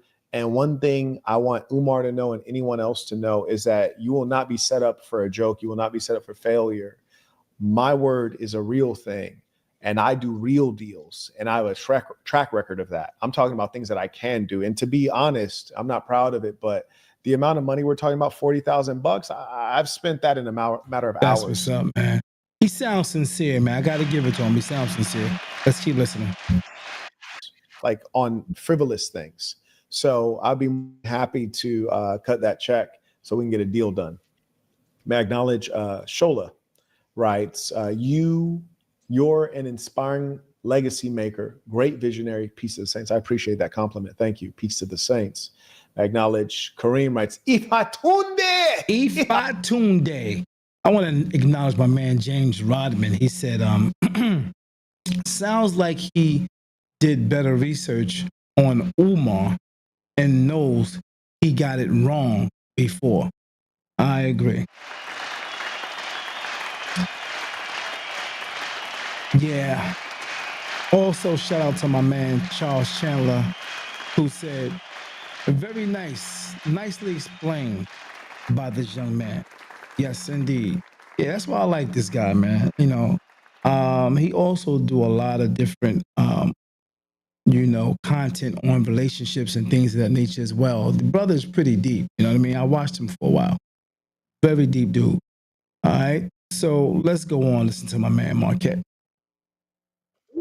Atunde Ogunde Gagabuela. Right, peace of the saints. Yes, indeed, peace of the saints. And listen, I'm probably not going to stop making fun of Umar because it's funny, and Umar is funny. He's a funny character. But, that's just Black people stuff. We played in dozens. You from LA, you like to crack a joke or two. Yeah, even Charles Chandler talked about that. He was in my chair a little while ago. We talked about that basically, some things, our people is a culture to crack. It's a part of the culture to make fun of. We like to laugh. So I respect this brother right here. You know what I mean? And I hope the deal goes through. I hope he get this video and hear it and say, you know what? Let me reach out to him. Yeah. it just is what it is. Hopefully he has thick skin like I do. You know, I could crack a joke and take a joke. But the deal is a serious offer, and I'd be more than happy to get it done. Classrooms, gimme. But if we can find us a nice little school, they're not charging but $500,000, $250,000, something around there. That sounds low as hell. But you got a school already or a building that you haven't even started yet. It's not even nowhere near finished yet. And it's up for auction. Damn, man. What the helly? What the helly? What the hell? Now, this is in North. This is not a long time ago. This is recently. Wow. We can work with them. Okay, that was crazy. So I want everyone to hear what Dr. Umar just said. He stated that for a 25-room building, doesn't matter what kind of building it is, a hotel, a school, a gym, like whatever it is, a 25-room building, this boy said it could be $250,000, it could be $500,000. Wow. Bro, when I was in my early 20s, I bought a row home in Baltimore for $250,000. My car in front of my home right now is $250,000. You're not about to buy a building with 25 rooms in it for $250,000. Could you please do me the favor and hit the like button for those just chiming in if you haven't? Do me a favor and hit the like button. If you can share the page 1 time, 2 times, I appreciate it if you can do that. Go over to YouTube and support me by pressing subscribe. I appreciate if you can do that. Do me that favor. Thank you so much. I appreciate it. Let's continue. That's ludicrous. You said $500,000. You couldn't get that for $500,000. It's ridiculous. My home that I'm in right now for sure doesn't have 25 rooms. Well, it might, but probably doesn't. It probably doesn't. The only reason it might have 25 rooms is because it was built in the old style. It was built to be like a colonial home where they don't have open concepts. So there's a ton of rooms here. There's a sitting room. There's a tea room. There's a this room. There's a butler's court. There's all these rooms. So it's a lot of rooms, but still, the house is way more expensive than $500,000. You cannot buy anything even half the size of what you're referencing for $500,000. It's impossible anywhere in America, especially New Jersey, which is a developed market. Was Jersey a part of the first 13 colonies? It doesn't sound like it, I don't know, but it's in the Northeast. That market will not allow you to get 25 rooms of anything for $500,000. You couldn't even get half of that. You couldn't get 13 rooms for $500,000. And even if you did, they'd be in such disrepair that it wouldn't be worth it because you'd have to put $2-3 million in it just to make it habitable. And we know you don't have that. And another thing I want to point out to people who are well off, people who are not maybe very financially successful. This man is hitting some points right here. He hitting some great points. Y'all do the research. Y'all go ahead and look it up for a while. You know what I mean? I did mine. I was watching this stuff for a long time. So I said, you know what? Let me just do some reacting video on it because this is deep. Some deep stuff, man. Certain things you don't know about, people who are not entrepreneurs, business people. When he said his accounts were frozen, now me personally, I that's believable. I've had my accounts frozen. Like I got kicked off of Cash App a long time ago, years ago. I got kicked off of Cash App. So I get that. I've had my accounts frozen. US Bank froze my account, would not explain why, shut it down, and mailed out my money in a check. It wasn't even like a certified check, or a certified mailing where you got to sign for it. They mailed it out like regular. It was crazy. So this happens. This is a real thing. I get that. Now, granted, I will say they shut down your account. They're not going to like not answer you and not reply to you. That's crazy. They're going to send you a formal piece of mail in line with it being shut down, and you're going to get funds within 10 days. Promise you. From the day they shut it down, you'll have a check within 10 days. Now, here's the problem. If they shut down your account and you had a significant amount of funds in there and then they sent you a check, the problem is when you open a new account and you deposit that huge check, the new bank doesn't know you. So they're going to give you like $10,000 available and they're going to hold the other like 4 million or however much money it is. They're going to hold it because they don't know you and they need to super verify it. I kid you not, in my situation, they held my money and wouldn't verify it for 35 days. 35 days. Now, here's the good news. Who has one bank account? Like, that was crazy. You said they froze your business account and your personal account, which that was suspicious to me because business and personal are completely separate. So why would they freeze both of them? So generally that wouldn't happen. But let's just say you had both of them with the same banking institution and they froze both of them. Fine. It happens like that. I got banks. I'm not going to name which country or which banks, but I have one bank in Korea that I've had since. That's South Korea, obviously. In this case, I'm naming the country, but I got a bank in South Korea that I've had since 2013. I got a bank in Europe, which I won't name which country or which bank. I got a bank in Europe I've had for some time. I have 3 different bank accounts in America. So you could freeze one. I still have access to capital. And also, if you're a business person, in his case, you should have a payment processor. So just in your payment processor, you might have money that you haven't even. Do me a favor over there on YouTube. Press subscribe. I appreciate it. We're getting these subscriptions up. I think we're now at 8 something. So closer to 9. So do me the favor. Help me out. I appreciate it. Don't cost you nothing. Just press the subscribe button. I appreciate you. Much love. Sent over to your bank account, just money held up. Guy like him, he's always asking for money on PayPal and hit the Cash App. Oh, you sent $20, make it 40 next time. I know you barely had that. You know, he should have money stored in Cash App, stored in his PayPal. Maybe he definitely said that. I heard him say, for you who sent $20, I know you can do better now. Do better next time. You know, do 40 next time. I know that's some, you had a little bit of something. I know you can do better next time. I mean, the way he said it was like, it should have been, I appreciate the $20. You know what I mean? Yeah. He said it like, you gave $20, do better than that next time. I was like, whoa. Apple Pay. And also, you should have some actual physical cash. As much as he says he doesn't trust the whites and the government, you should have some fiat currency, some paper money. I have a whole treasure trove of paper money, not only American currency. I got American, I got Jordanian dinars, I got dirhams, I got all kinds of, I got British pounds, I got euros, of course, all kinds of currencies for good reason. I got South African rand, I got Kenyan shillings, the whole 9. So the idea that you had your bank accounts shut down and now all of a sudden you're completely broke, it's just not reasonable. And if it's true, that's only a representation of you being inexperienced and like not quite the leader we want. But hey, sometimes you got to take what you can get, right? But anyways, may I acknowledge Brick writes, Marquette, only you can save the black race. I appreciate you. So I got another question. If people from his team, if they left, if some of them left, what does that tell you about his leadership? Yeah, just think on that.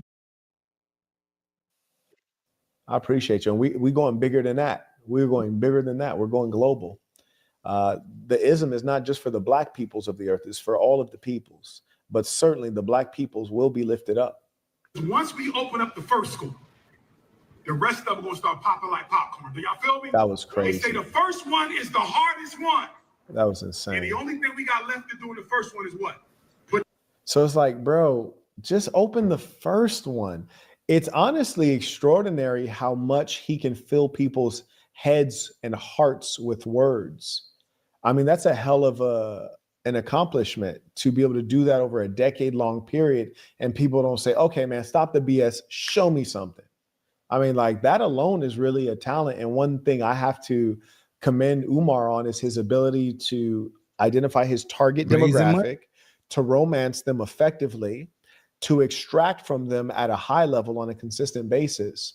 I mean, he's the best fundraiser I've seen, especially being able to fundraise with no results. And that's a talent. You heard me? Like, that's a hell of a talent. And I am his inferior at that. Like, man, yes, show me something.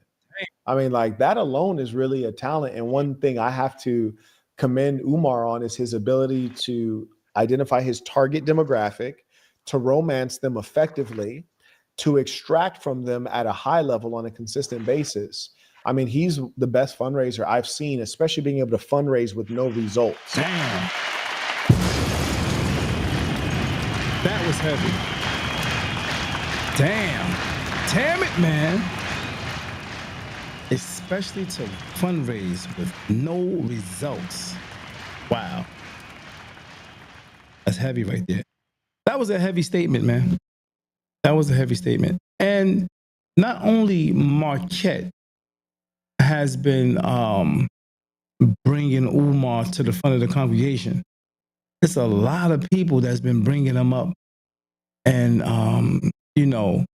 asking him questions and trying to get him to do right or whatever the case may be. So another question I have for you guys.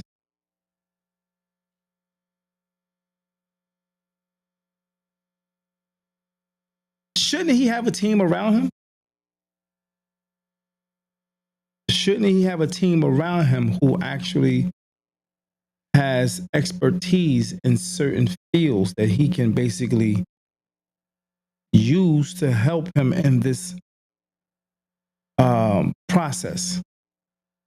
But it seemed like when Umar goes on a trip, have a festival or a speaking engagement, everything stops.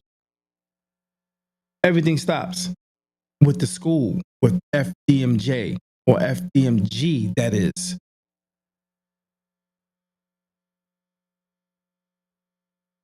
Yeah.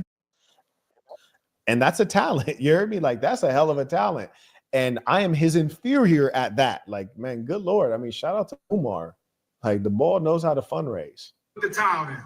And by the way, if there's anybody here who does tile, wait, hold on. And by the way, the only thing we got left to do in the first one is what?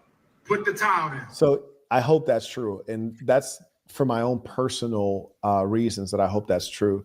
So he says that he just needs the tile put down. Like, and I don't know what buildings he owns and what the state of them are.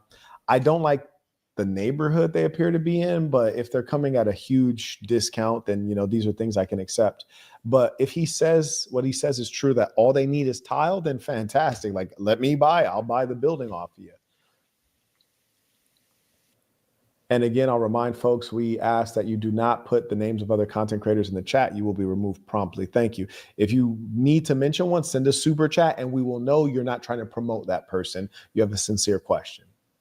And by the way, if there's anybody here who does tile or sells the tile, listen to me, Newark. It's the Pookie, like, I do tile. I know Pookie in the background, like, right here.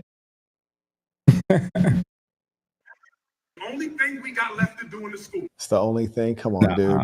But here's the other weird thing. It's like, you're giving a speech to a random audience. Why not just go online? Use a Google search, find a qualified professional, a licensed contractor, hire them and get it done. It's very simple. But these are all gimmicks. And that's why I say, in full transparency to Dr. Umar and everyone else watching, I don't believe what he's saying, but I would still do the deal with him because there's so much upside for me. I'll do the deal because when I buy the building, I don't have to deal with him anymore. I have the building, it's mine, and I'm gonna do what I want with the building. And if he fails to deliver on his school, maybe I buy him another year of, keeping things afloat. Cool. Carry on for another year. But frankly, I don't buy what he's saying right now. I think it sounds utterly ludicrous. Shout out to Luis. Smart man. Appreciate you. Put the tile on the concrete. So if there's any brothers and sisters here who lay it or know where we can buy it for a reasonable price. He said, who know where we can buy it. Come on, dude. Let me know. You got my number. We ready to move now. If you call me today, Dr. Umar, I got a tile supplier and I lay tile. What you want to charge me to cover up these 12 floors? Let's go. Once the tile done, we applying for certificate of occupancy. We done, y'all. Tile and done. You know, honestly, do you have to have the tile? Can you not have raw?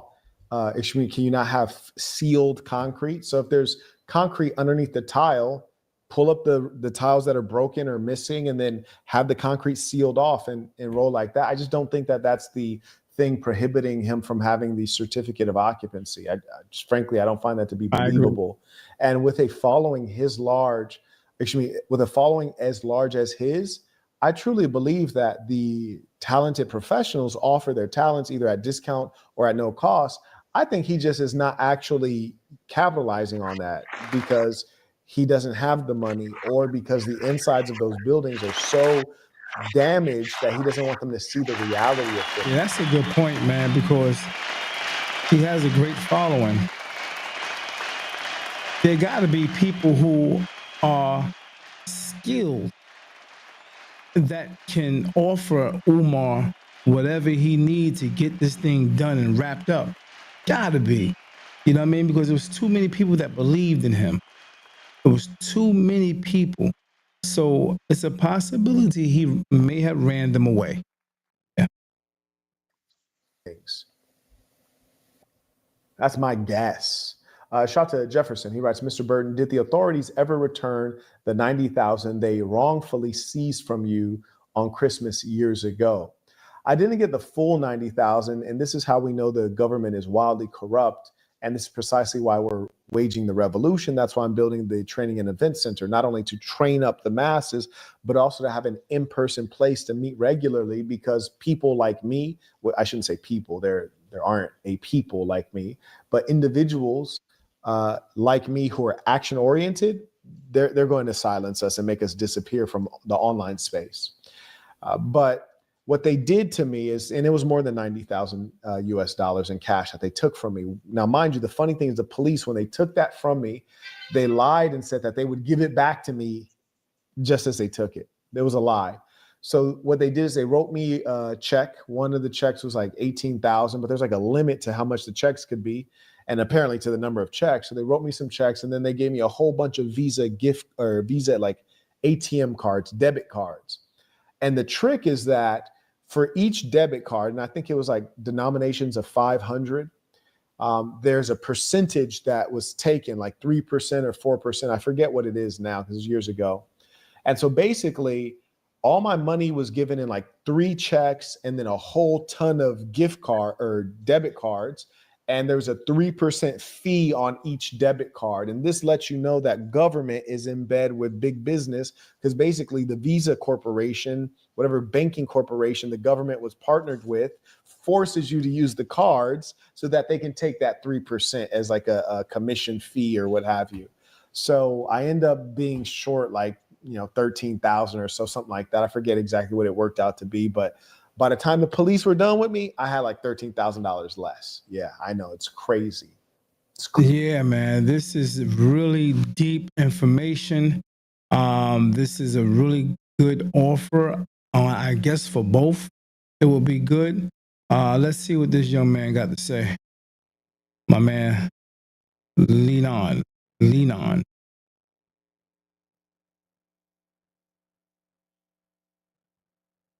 Here we go.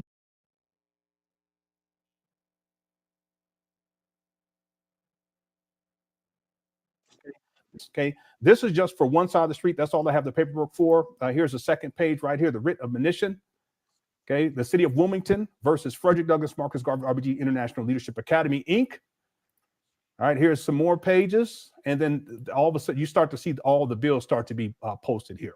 Okay, and again, you donors are responsible for this. Remember, I've already made very clear, and I've already proven without a shadow of a doubt that at a bare minimum, Umar has raised $1,677,860 since 2019. I'm not counting 2014, 15, 16, 17, or 18, 5 other years.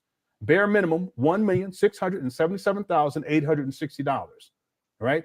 I just want to give you guys something else in terms of taxes, because people are reporting about this as if it's taxes. This isn't taxes. Okay, the taxes are paid.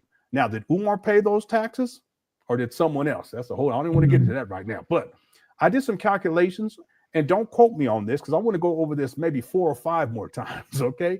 But I did some calculations. I went back to the old receipts of the taxes that were due from 2019 and 2020, and it came out to $172,931.86. Okay, don't quote me on that. I'm going to just kind of preface this. We'll get more into this. We probably want to come back tomorrow. $172,931.86. That's wasted money because if Umar had his tax exempt status and paperwork in order and he had been handling business back in February of 2019, none of this would have been due. Wow. That's wasted money. $172,931.86. It's wasted money now. Another $38,388.22 since that's past due. These cats be going hard. Trust and believe me, man. This guy has wasted just right there over $200,000 because not one black boy has been educated. I've been telling people for many years now. He's a con man. I told you once, I told you twice, I told you 3 times. I said I told you once, I told you twice, I told you I said I told you once, I told you twice, I told you 3 times. I broke the story on Friday. Here we are now on Tuesday, and Umar comes out with a video to explain what's going on. I haven't watched the video, but let's get right on into it. Shout out to the Cookie Crush chat. Thank you all for tuning on in. All right, here we go. Oh, by the way, this is what he posted on his Instagram that's associated with this particular video that we're going to be watching. And it says right here, Dr. Umar Johnson live from FDMG, Delaware, prepare for massive protest after completely ignoring Dr. Umar's fees and share registration. And it's your birthday, y'all eating crab legs and chicken and hog mog and all these things. Save that money. Let me stop. Let's go. Happy Leo season. Happy Leo season. Fresh chat. Huh? Port. I want to see all of my Mississippi Africans in Hattiesburg on Saturday, August the 30th. Mobile, Alabama. Where you at? Where my Alabama Africans at? I don't care if you Birmingham. I don't care if you Montgomery. I don't care if you in Selma. I better see you in Mobile, Alabama for the Africatown Community Festival on Sunday, August the 31st. I better see you in Mobile, Alabama for the Africatown Community Festival on Sunday, August the 31st. Special announcement. Here we go. FDMG Academy bank accounts are still frozen. FDMG Academy bank accounts are still frozen. Well, then how are you getting PayPal? How are you receiving PayPal, Umar? From my understanding, PayPal is not a standalone. It's not a bank. This makes sense? Anyway. The Umar personal bank account is still frozen. Dr. Umar personal bank account is still frozen. Brothers and sisters, we are fighting this war against FDMG and Dr. Umar Ifa Tunde. We are fighting this war against FDMG and Dr. Umar Ifa Tunde. You're fighting a war against the school and you? What are you talking about? What's wrong with this guy? That's like me saying I'm fighting a war against Lennon in the Cookie Crush chat. Huh? What in the world is going on here? Does that make sense? Tonight I'm fighting a war, family, against Lennon Honor and the Cookie Crush chat. Wait a minute. You are Lennon Honor. I am?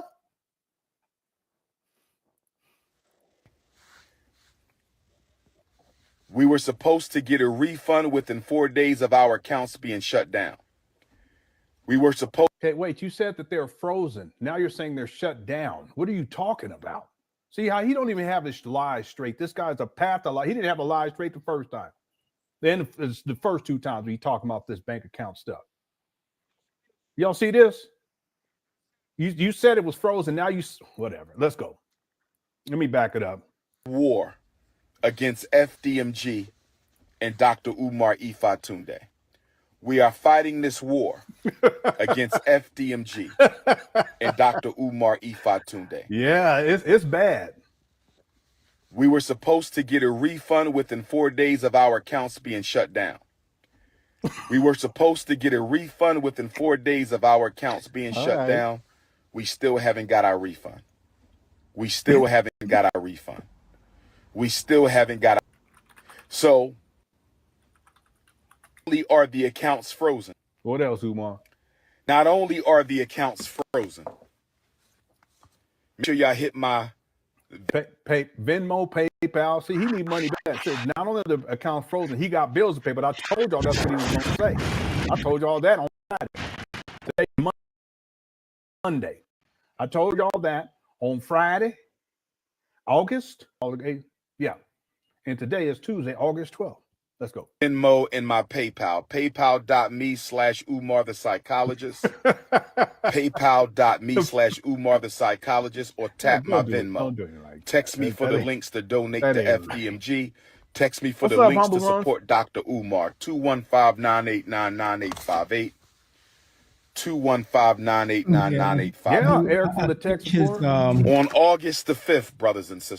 I think his fan base, as far as donations, are going down, and it looks like he has been taking care of himself regarding those donations is concerned, paying his rent, possibly catching Ubers, going on trips, paying for coochie, and things of that nature, and it's dwindling.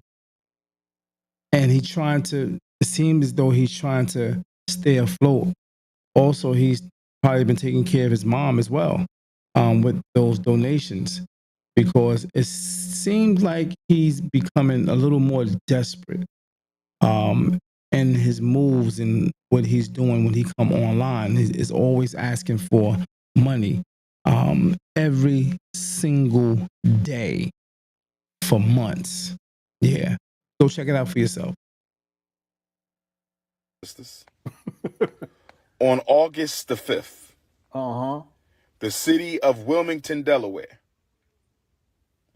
took out a notice to auction off the Frederick Douglass and Marcus Garvey Academy campus. Okay, and I want you guys to understand something. This munition, they just don't do this right away. There's things that have to take place in advance of them taking it to the D.A.P. See, Umar is going to try to act like this is all recent, like but since April. No, this has been going on for years now.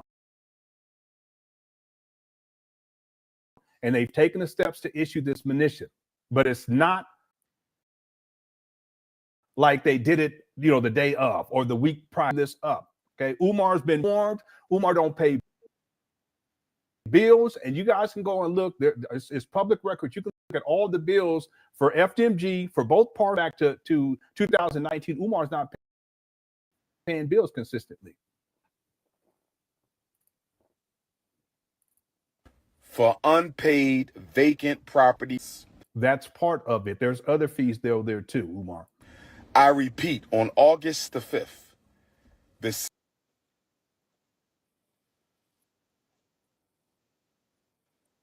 off the campus we bought, the campus we've been working on for 6.5 years.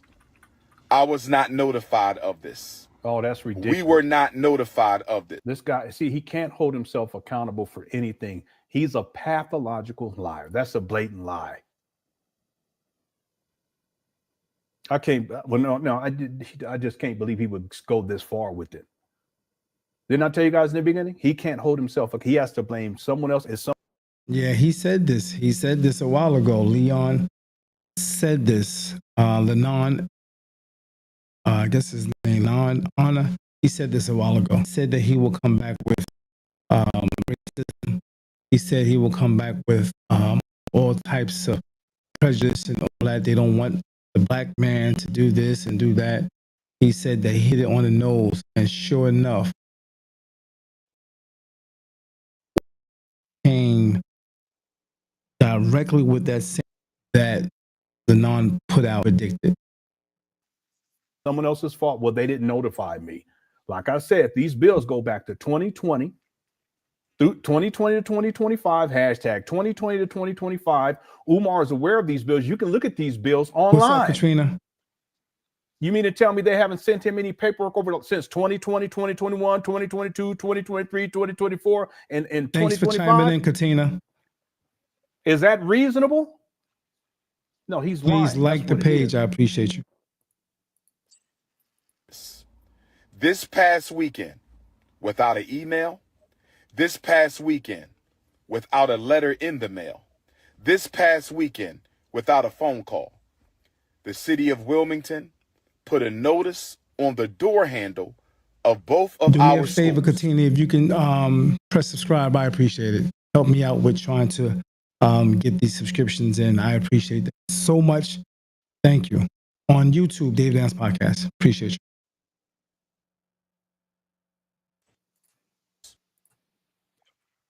Yep, and there it is. I broke the story on Friday before you even brought it up, before Umar even knew about it, that it was posted on these doors. What does that tell y'all? He ain't handling business. He traveling around the world, doing what he do. Then he want to whine and complain and cry about it now. Informing me that if we don't pay the vacant property registration fees of Wilmington, put a notice on the door handle of both of our schools. Informing me that if we don't pay the past due vacant property registration fees and outstanding utilities of Black August, they will sell our campus. Damn. Brothers and sisters, can I ask you a question? That's right around the corner. That's right around the corner, y'all. That's right around the corner. Today is the 19th. A few days. This is crazy. Real quick. He's only talking about the vacant property fees, but I want you guys to understand that in order to get the properties off of the vacant property list in Delaware, he has to pay any outstanding taxes, right? If the property has was listed due to unpaid taxes, ensure all back taxes, penalties, and interest are paid in full. That's not why these buildings are listed there. He has to address code violations, right? If listing resulted from code violations, property maintenance issues, obviously address these issues and obtain the necessary permit to get done. Just to get these off the vacant property list. Contact the municipality, reach out to the relevant local government department, e.g. the Department of License and Inspection. That's L&I. They've given him tickets in the past to inform them of the changes and provide documentation providing ownership and resolution of issues. There's a lot of issues that need to be resolved up there, including black mold. Just to be clear about this, Umar, I don't think he understands this process just to get it off of the vacant property list. He hasn't done this over the last 6.5 years. Let's go. Why were we not notified that they were going to try to sell our campus? Umar, I notified everybody on Friday, but you cut it out. This guy lies so much, it's crazy. Let's go. Brothers and sisters, why are they trying to sell our campus at the very moment that our accounts are frozen? Brothers and sisters, is it a coincidence? Here he go. Is it a coincidence?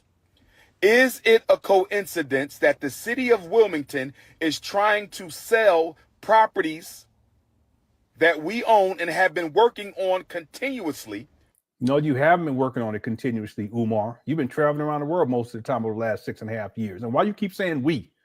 It's we when you need money, right? That's deep. Behind our backs. They were going to sell our schools behind our backs. That's not how this works, Umar. This is nuts. They didn't even tell us that they were going to try to sell our schools. We received no notice in the mail. We received no notice by email. We received. Listen, if you believe this guy, hit the 1. If you don't believe him, hit the 2. This is ridiculous. You owe $38,000 for the damn school, and that she cost you $1 million donation from an athlete supposedly. Is it her fucking fault, nigga? Is it Cyrus Sutton-Setty's fault?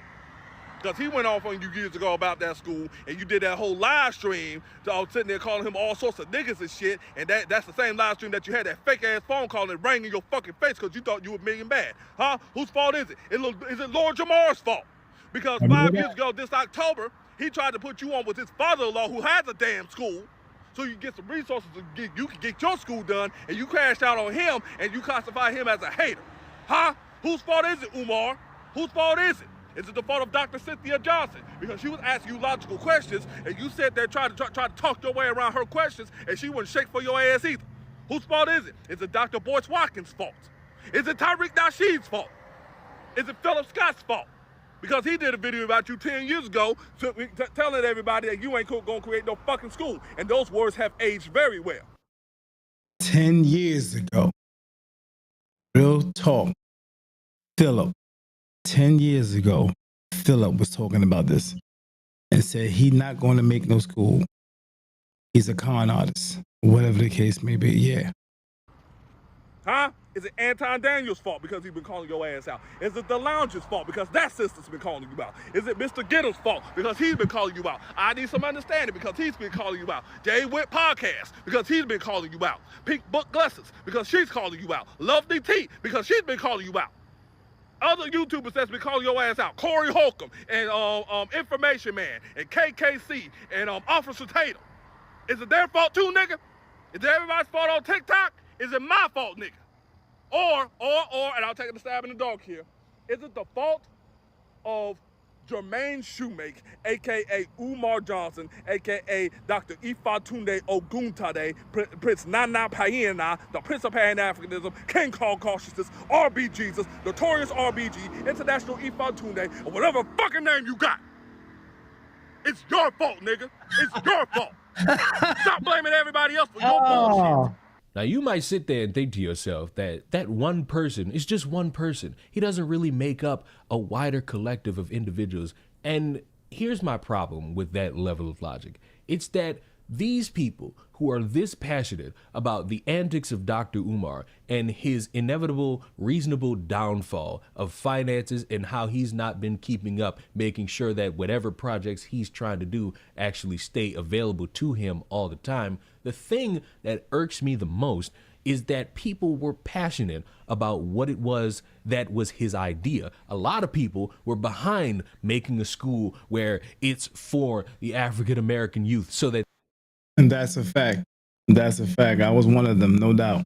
they could grow up with the knowledge necessary to exist, because things like that already exist, but another one being brought about, especially by someone with a little bit of influence online, could be something a lot of people could get behind. And they trusted him. They trusted him with their money. Hopefully over time that they could see this thing be something that flourishes and be something of great productiveness towards black youth.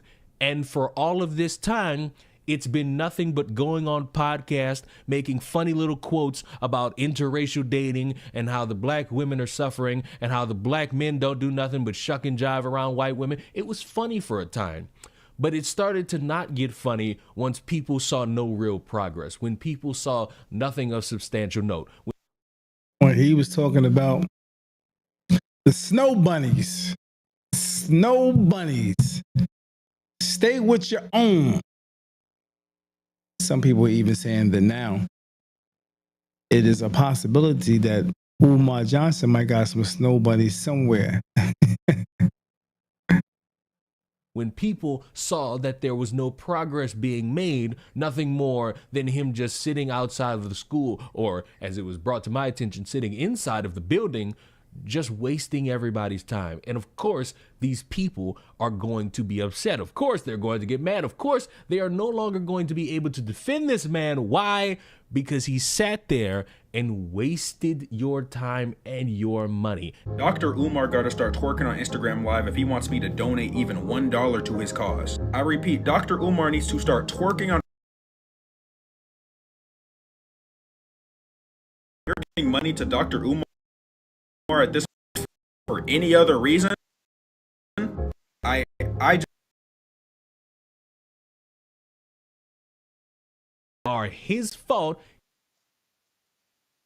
He wants you to believe that it's somebody doing impact him. He wants you to believe that it's a former friend, former coworker, former relationship. All these excuses he's throwing out, it is his fault. It is his issue. It is his problem that he created. And over time, where he sat there and wasted your time, these people were collecting all the information necessary. They were documenting all these fines that were building up, and they said, hey, we got your ass now. So when you see people like that who were drastically passionate about this, over time, watching reality often slap them upside the head about Dr. Umar, and they realize that this is yet another person who just so happens to be black, who talked a big game about wanting all this great change for black people, scamming them again. They're going to be pissed off. That is a fact, and that's what's been happening. There you have it. It's a fact. What you say? Magnificent, Ruffland, peace and blessings. Thanks for chiming in. He says, no board, no real plan, no transparency equates to no school. Facts. Yeah. Thank you for chiming in, bro. Thank you for chiming in. Magnificent ruffian. If you could do me the favor, please subscribe. I appreciate it. I will do the same for you. Thank you, bro. Thank you for chiming in. Christina says, this is the season of exposure because God is not pleased with mankind. Shaking my head. Yeah, man. And they're going to make fun of Dr. Umar. And there will still be the people who will sit there and they will still be there to talk about Pan-Africanism and how much that's helped and how much that's been good and how much people are just hating and how much they don't understand the struggle of this and struggle of that and struggle up down, struggle uptown. But this dude has not shown you any worthy of you giving him more of your how to go viral. He's shown you how to eloquently talk bad about somebody in a Instagram live stream, but overall, where is the productiveness towards the thing he often talks about the most? It is fucking non-existent. I keep deleting this because my brain keeps thinking about all the different perspectives and all the different things that could have happened, but I don't know, man. At some point, some of y'all just fucking stupid. Dr. Umar been fundraising since 2005. You telling me by 2012 you didn't realize when shit going on? Like, I understand at some point false hope came along. Like, you felt like, oh my God, he got the building secured. Oh my God, he got the paperwork secured. We got to support the cause. This is very black of him. Whoop-de-whoop-de-whoop. Bitch, I don't give a fuck what color you is. If you tell me you finna do something and it don't get done in a certain amount of time, I'm gonna question the fuck out you. This man been living off y'all for 20 fucking years. Like, I want to blame it on something else so bad. Like, oh, he tricked y'all so good. But he didn't. He literally didn't. It wasn't shit going on. Multiple people on Twitter last year was standing in front of his school posting and saying he wasn't on shit. It's like, y'all are naive. At some point, this is your fault. So, in about a week from when I'm recording this, peace, Malika, and then much love and respect. I appreciate you. Like the page, share the page. Make sure you're over there on YouTube. Press subscribe on David Adams Podcast. Thank you. Trying to get the subscriptions up. We here talking about Dr. Umar, and a lot of people were saying that he's conning the people. He has conned the people, and I'm just giving the information as it's coming across, as it's coming through. This is current information, current events. They saying that he's about to lose his school. A guy by the name of Marquette is trying for him money so that they don't go up for auction by the 25th. And we're trying to see if he will take on this offer through some content of other creators, other people who are highly upset about them not seeing the school materializing after all of these years. Some people, children that was 3 years old, now they're 18. When they donated money to Umar, and this is where we are now. Much love, bro. All lies die when the truth is told. All lies die when the truth is told. Magnificent. Thank you, brother. Real talk. Thank you for your comment. Thank you for your chiming in. Really appreciate you. For all of you who are here, please share, like the page. I appreciate it. Don't cost you not one dime, one penny. Thank you.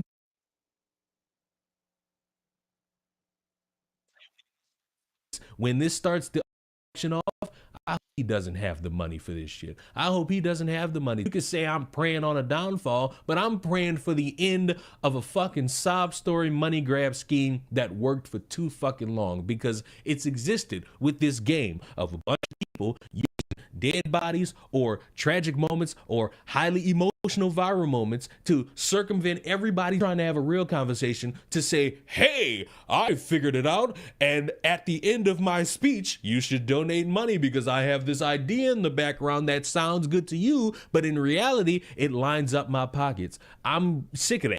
You should donate money because I have this idea in the background that sounds good to you, but in reality, it lines up my pockets. I'm sick of that, honestly. I'm sick of people doing it. I'm sick of seeing it. I'm sick of hearing about it. But the only thing that could truly put it to an end is more people recognizing that in all of this smoke, there's actually a clearing where you could see a lie.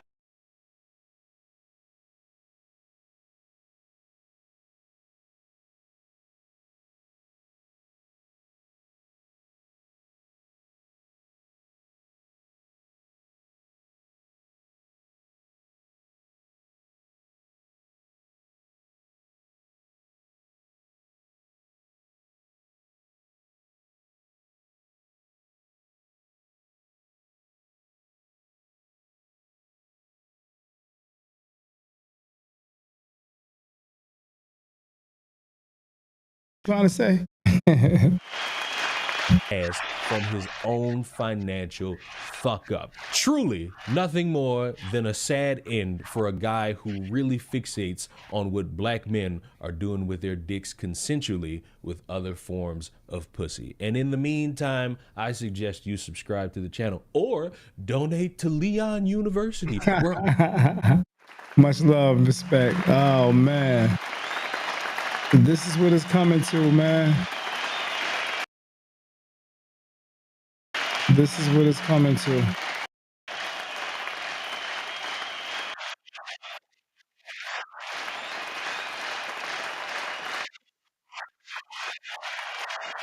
It's insulting, real talk. It's insulting. You, Umar Johnson, he's insulting your intelligence right here. So ridiculous. Like I said in the beginning, Umar hasn't paid them. So no, it's not all of a sudden. Received no phone calls at all that they were going to try to sell our schools. Instead, they put a notice on the door handle. Somebody stole one set of notifications and sent it to the YouTubian struggle streamers. No one stole anything, Umar. Cut it out. See, here he go. Here he go. Somebody. I'm the YouTube and struggle streamer that he's talking about. Okay. Umar, you always call the people struggle stream, but evidently you could taking a big loss right now, homeboy. And you had this whole year, especially this month, this whole year, you've been having a bad year talking about other people's struggle streaming. You need to cut it out. Stole the Frederick Douglass High School paperwork off the front door and sent it to the struggle streamers. See, he has to say stole it. Umar, you goofy, man. This guy, he's such a liar. He really is. Let's go. But luckily for us, Sister Ra Ebony was able to get the paperwork off the Marcus Garvey School before the haters stole that paperwork. This guy is crazy. Let's go. Believe, brothers and sisters, and please let me know your opinion. I believe, brothers and sisters. You better not blame this on me. And please let me know your opinion. I believe, brothers and sisters, and please let me know your. Listen, if you don't stop, just come on now. That's enough. Opinion. I believe that they were going to sell the school, and they wanted to sell the school before we found out.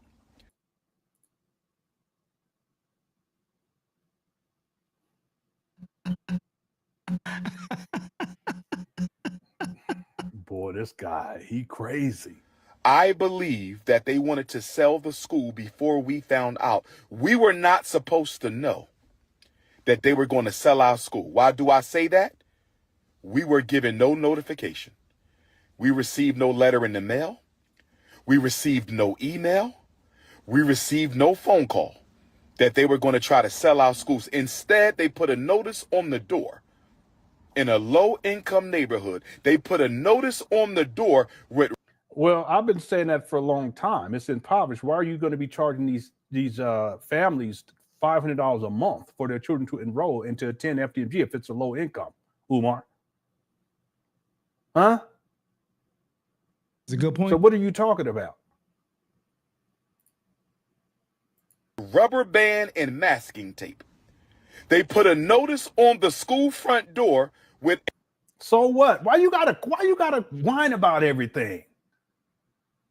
It's everything. And you know what else they put? And on top of that, when they put the paper up there, the paper was folded. I mean, don't nobody care about any of that, Umar. Why you gotta do this?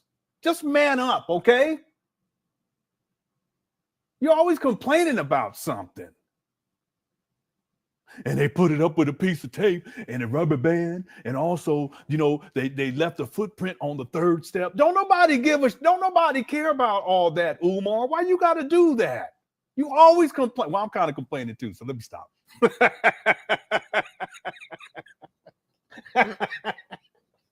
When you watch the Umar video, he be rubbing off on you. You know what I'm saying? You started talking like Umar. All right, let's go. A rubber band and masking tape. Okay. And? Brothers and sisters, it gets worse. Here we go. Back in April, when I found out about the overdue vacant property registration fees,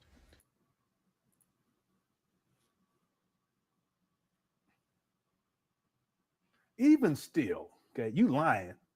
Okay, because these bills go back to 2020. Right. In other words, we're talking over 5 years, over a half a decade later, and you just figuring this out. You just find this out. No, cut it out. You're lying. But even still, if you find this out in April, you have June, July, and part of August to get 3 months to get this taken care of. If it's $38,388, let me get out my calculator. And we're gonna type in $38,388.22, and we're gonna. I'm telling you, a lot of people went hard in the paint to put these dates, these numbers together to expose the lies, because there's so many people that has been complaining, and they've been getting to the content creators. And this is what you see now. The algorithm is pushed real hard with the, the receipts of Umar situation. By 3 months, $796 a month. Well, Umar, where's the money at? Because your bank accounts wasn't frozen back in April, right?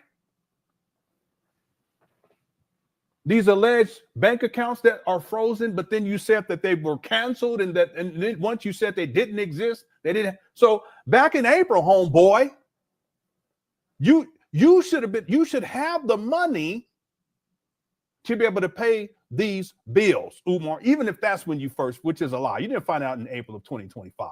These bills go back to 2020, homeboy. Stop. But if we're gonna play Umar's head movies game, where he's a pathological liar, he has to paint this narrative that he's being persecuted, and they stole the thing off the door, and they used tape and a rubber band, and on top of that, they're trying to sell the school without me knowing. If you want to play that game, well, bottom line is, over the last 3 months, Umar, you should have had the money inside of your account to pay this off. Or at the very least, get to begging back in April. Well, you was begging back in April. So Hey, that's a good point. He bringing it.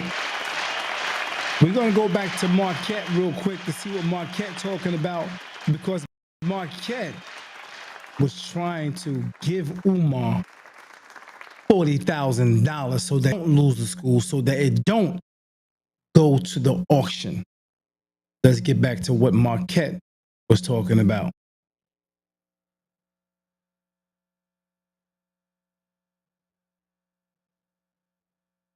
Crazy.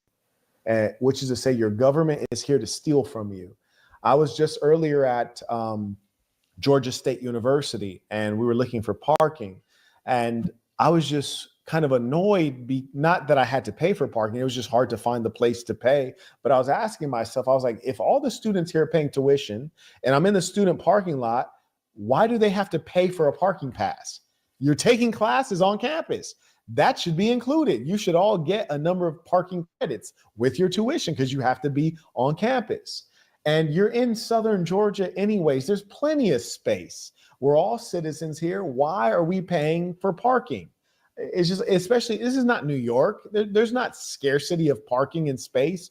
But my point is that your government hates you and they're using I shouldn't say they hate you. They behave like they hate you.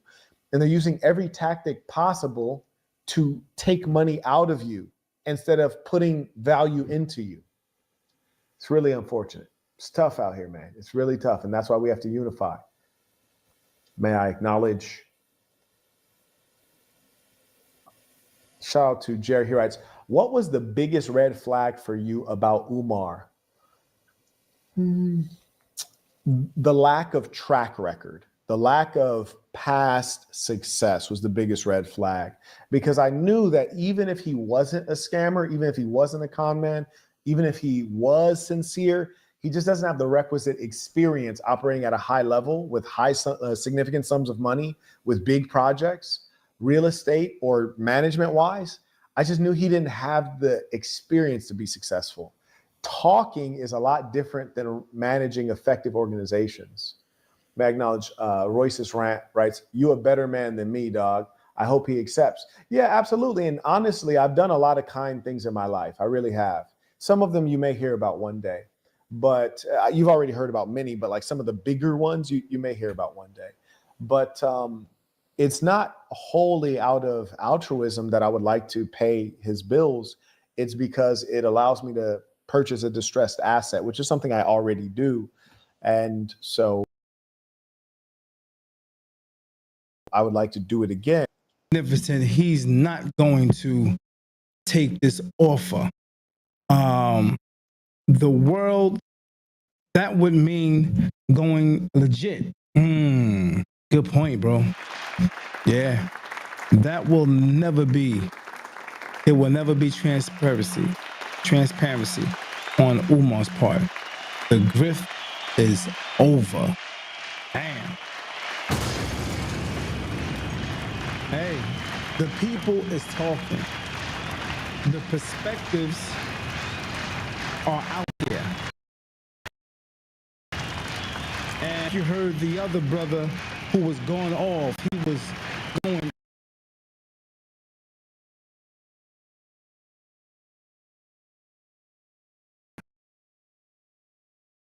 at proof. He was going in. And now you other by the name of Magnificent is saying the same thing. The grift is up.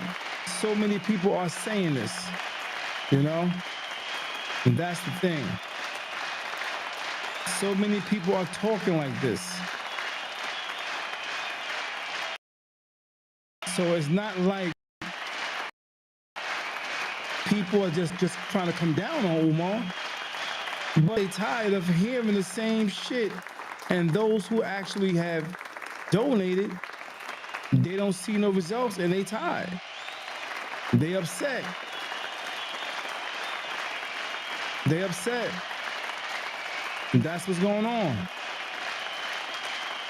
Real talk. That's what's going on. Listen to this guy. Dollars to the city of Wilmington / Newcastle County for these schools. Whose fault is it? Whose fault is it that you gotta pay that shit by August 25th? Whose fault is it that if you don't pay that shit by August 25th, they're gonna take them buildings away from you and sell them? Whose fault is it? Is it Lennon Honor's fault because he's been shining a lot on your ass for the past? your ass after you came after her son? Is it Marianne's fault because you tried to scam her out of the movie that she did based on your life that starred you in it, even though it's her intellectual property, and you tried to sue her for $500,000? She wouldn't shake at all. Is it doggone Zora's fault, the woman that you went off on because she was wiping the sweat off you while you were in the gym that day, and she went over to Tasha K and talked about your ass? Is it Tasha K's fault, nigga? Huh? Is it Kim Ringo's fault? You're a conscious stripper. Is it her fault that you owe $38,000 for the damn school and that she cost you $1 million donation from an athlete supposedly? Is it her fucking fault, nigga? Is it Cyrus Hooten Seti's fault? Because he went off on you years ago about that school, and you did that whole live stream sitting there calling him all sorts of niggas and shit, and that's the same live stream that you had that fake ass phone call and rang in your fucking face because you thought you were million bad. Huh? Is it Lord Jamar's fault? Because 5 years ago, this October, he tried to put you on with his father-in-law who has a damn school so you can get some resources you can get your school done, and you crashed out on him and you classify him as a hater. Huh? Whose fault is it, Umar? Whose fault is it? Is it the fault of Dr. Cynthia Johnson? Because she was asking you logical questions and you sat there trying to talk your way around her questions and she wouldn't shake for your ass either. Whose fault is it? Is it Dr. Boyce Watkins' fault? Is it Tyreek Nasheed's fault? Is it Philip Scott's fault? Because he did a video about you 10 years ago telling everybody that you ain't gonna create no fucking school. And those words have aged very well. Huh? Is it Anton Daniels' fault because he's been calling your ass out? Is it the Lounge's fault because that sister's been calling you out? Is it Mr. Gittle's fault because he's been calling you out? I Need Some Understanding because he's been calling you out. Jay Witt Podcast because he's been calling you out. Pink Book Glasses because she's calling you out. Lovely T because she's been calling you out. Other YouTubers that's been calling your ass out, Corey Holcomb and Information Man and KKC and Officer Tatum. Is it their fault too, nigga? Blacking out. These are people who are passionate and has compassion for their people. Yeah. This is what it is. This is what he mentioned regarding answering the phone for those just chiming in. I'm just giving you information of what's going on in the algorithm about this situation, about the buildings, Umar Johnson. So let's see. I want to give you the information, what he's talking about as far as that phone call. Here we go. All they running around is intellectually masturbating old ass information. Like Papa Smurf. That Papa Smurf shit ain't gonna get us nowhere. That Papa Smurf shit ain't gonna get us nowhere. You feel me? Hold on. Yeah. Nah, I got this. So that Papa Smurf thing ain't gonna work. Man, he went on like we didn't see that. When I saw that a little while ago, I was like, whoa, what's up with Umar? You know, think, because, you know, living in the hood, you certain characteristics that happen. You see people's ways and things like that. Made me start thinking, is this dude smoking? Or is he, I'm talking about smoking the pipe. I'm talking about crack or coke or doing something as far as a drug, because this wasn't him to me. It wasn't him. You know what I mean? So he's... Hold on. Yeah. Nah, I got this. He was making it seem like he had goons that's calling him to ask him if they want him to take care of something. That's how he portrayed this particular scenario. And the damn phone rung. Man, that's weird, bro. And he went on acting like ain't nothing happened. Hold on. And kept talking. Nah, I got this. Hold on. Yeah. Nah, I got this. Yeah, that's heavy, man. If that's not a red flag of someone trying to manipulate and create narratives for their own benefit, I don't know what that is. I don't know what you call it then. If that's not a red flag. Please think about that. Get to begging back in May. Well, you were begging in May. Let me think about that. Get to begging in June. Well, you were begging in June, July. Yeah, you was begging. Wait a minute. Did he said April, right? April, May, June, July. It's actually 4 months. Okay. So we're going to take $38,388.22 and we're going to divide that by 4. That's $9,597 a month. Ooh. Where'd the money go, Umar? There's a lot of money that's missing too, by the way. But that's recent, right?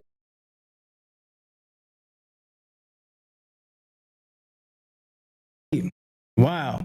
So what you say, my man Magnificent? My man Magnificent said, there's no doubt that he is on to something. Did you see the claim? Did you see the clip of him in the bodega? The owner asked him if he wanted the gin. Oh yeah, I saw that. Yeah, I've been watching. Hell yeah, I've been watching. And he played that off, bro. He definitely played it off. So the thing about it is you can't really hide the allegations. You can't hide the truth, like you said, Magnificent. Can't hide it because it's so many people dissecting your videos. It's not like they bringing up information out of the air. They are seeing your words, your own videos, how you, Umar, contradict yourself on many different situations, how you lied about many different dates, times, always talking about we're going to get this, occupancy, you're going to get the certificate of occupancy, and never happened. So this is all on you, as this brother was saying. All right. So yeah, this is deep, man. I mean, I guess people fed up. I guess people are tired of being sick and tired. Yeah.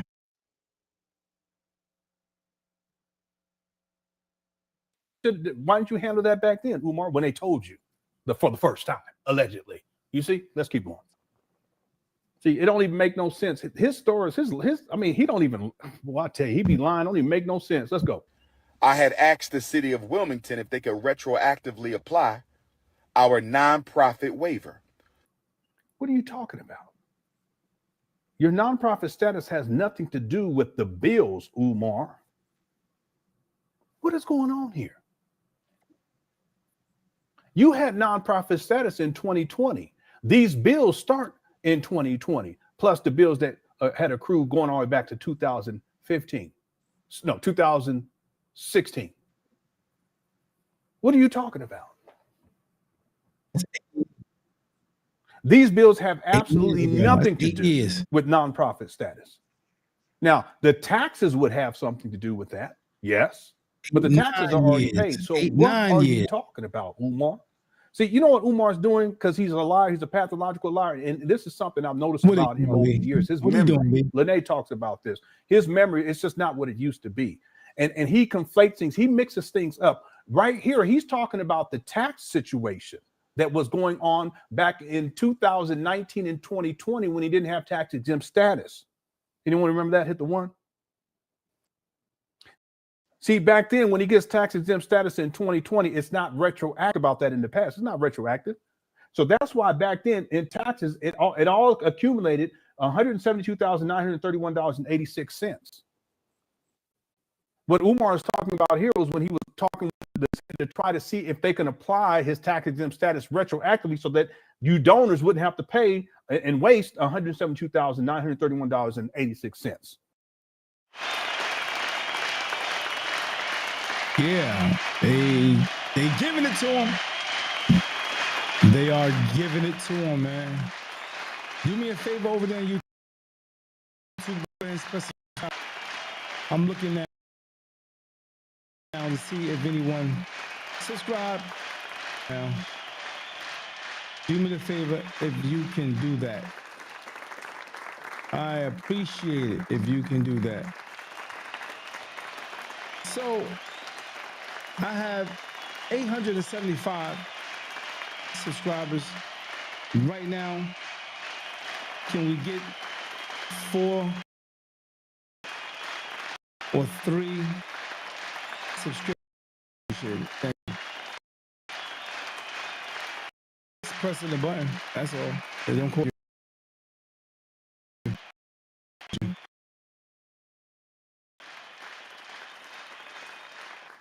Yeah, man.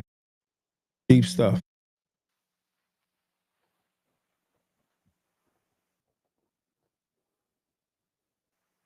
I can pull up the receipt again, and you guys can see it on the online record of this too. It's not as it's not as detailed, but if you look right here, look, Lennon Honor, right? I'm Lennon Honor too, by the way. Make sure you all hit that like button if you're enjoying the show. There is a poll question. Go and get your vote in. But if you look Lennon Honor in the middle one, and you look right above that, it says for these years taxes. You see that there's nothing there for taxes. Hit the one. Water and sewer charges. Well, there's water and sewer charges from December 19, 2016, and then December 30th of 2024 through May 29th of 2025. You guys see any taxes there?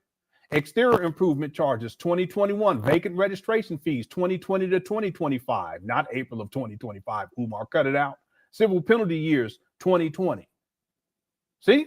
And then here's the amount of the judgment. Taxes, what does it say there? It says 0. So what are you talking about, Umar? Well, he's talking about the taxes from 2019 and 2020.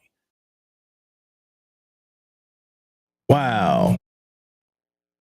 Dropping the science, dropping information, dropping timelines, adding up the math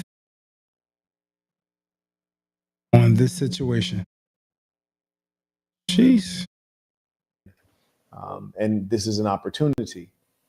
May I acknowledge Mr. Shakur writes, aren't schools and hospitals often sealed concrete anyways? I think he's just lying. I think he's lying too. Absolutely. Yes.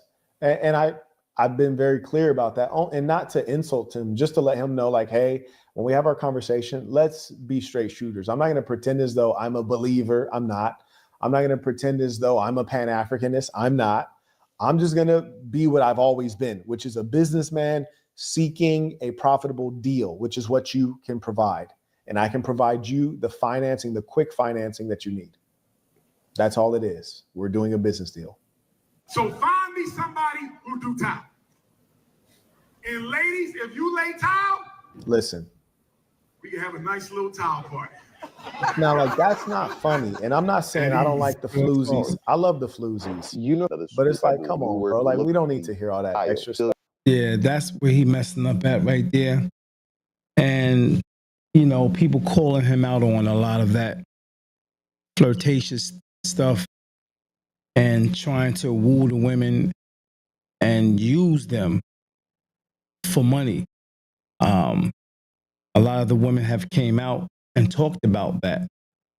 Those who he actually slept with and been with have came out and started going at him because of the relationship that didn't go well or whatever. And he said some stuff online. And then eventually they started coming out speaking about him concerning the buildings, how he lived, his character, and all that good stuff. Yeah. And I got the text. He was like putting me in hotels. so that he could run over there and smash me. He said he don't do it to women in his life. You a damn lie. Your mama complained about it to the family. And you was he was smashing women. And Wow. He's so she looked at some video talking about her, once again calling her throat, saying that her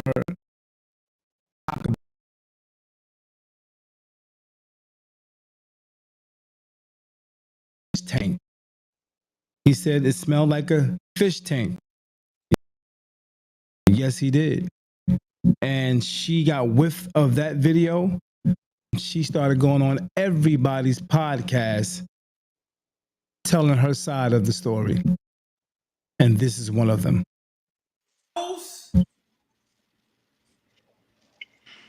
Yep. Yep. Oh. Yep. He's something. He real different. Real different. No. Goat mouth fucker. He's a trip. Wait a minute though. That's if that lady can't get out of bed, she just gotta hear him getting and clapping cheeks in the next room. Umar's messed up in the head. And y'all, and I his following put him that way. He thinks that nigga thinks he is the Messiah. Yeah, but here's the thing. You were in the room getting smashed and you just admitted it in mama's house, getting clapped. So you never mind. Let me go. He thinks he is God. Do you know why he went? Do you happen to know why he went to Ghana?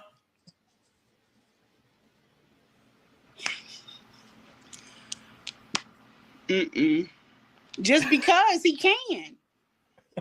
He's a kid. He don't even like African women, for what I heard. What? He don't like African women, for what I heard. I heard this from one of the other women. The stuff that I'm hearing from these women, he should be in jail. He should be in jail. He should be in jail for what he did with me, but I'm stalling him out because there's something else. He done took and tore up so many black businesses. And these people won't speak up about it because black people hate to say they got conned. They hate saying it. They hate admitting to it because when they put it out there, the comments, I never gave him any money. I never gave him money, but these girls have given him money. And they have kids.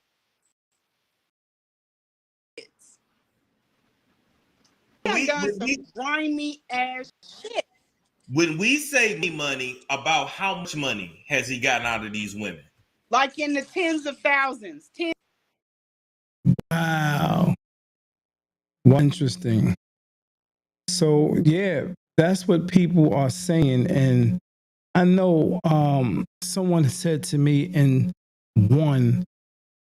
part one that I put up earlier today, they said that I don't know if they were saying me or the person that I had speaking that we was watching the video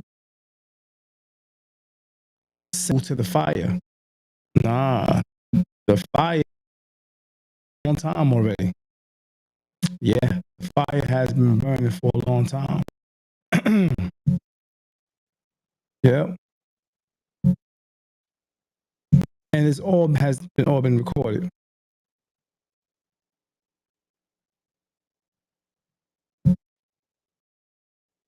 Yeah. Let's see, I'm gonna find this real quick. Just made me think about. I remember watching something as Umar was talking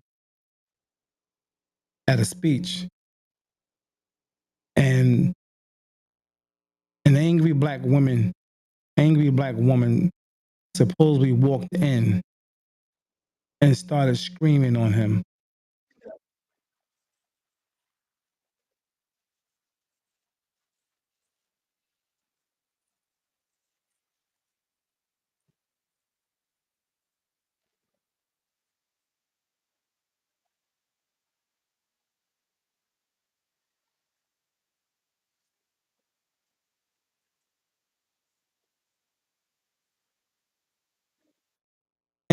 hear some of the men in the background who's big on him talking about keep speaking, queen, keep speaking, king. But the woman came down the aisle saying, how many books? And he gonna say, who are you, queen? Playing it off. I was with you last night, and threw a bag up there and said, look at my pocketbook. Yeah, so this is what I think the young lady, recent ex, was speaking of. And they actually contacted each other and talked about how much money that they've been bamboozled. Yeah. Interesting.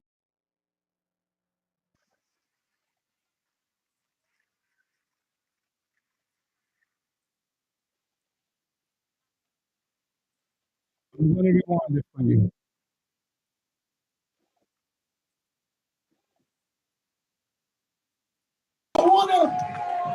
We're going to stay focused. Brothers and sisters. And the white man knows you well because he's written books on you. How many books? They say the Negro entrepreneur. Who's that queen? You wasn't with me last night. I never seen you in my life. Look at my book. Look at my bag. Keep speaking, king. Yes, I'm going to keep speaking. I've never seen a sister a day in my life. Brothers and sisters, clap it up for the ancestors.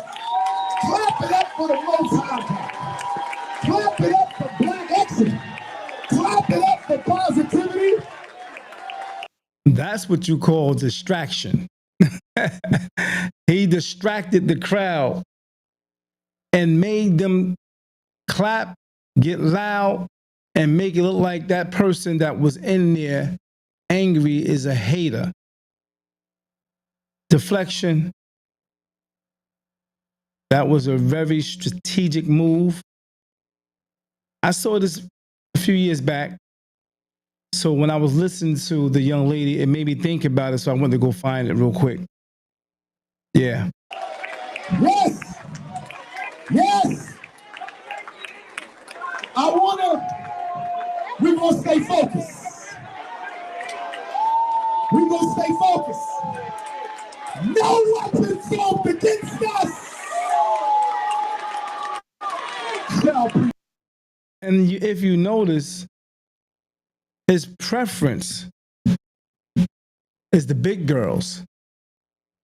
The big girls that may have low self-esteem, a few children, but make money and got money. And I think he was possibly preying on these women for money to keep his lifestyle up. That's what it's been looking like. Okay? That's what it's been looking like.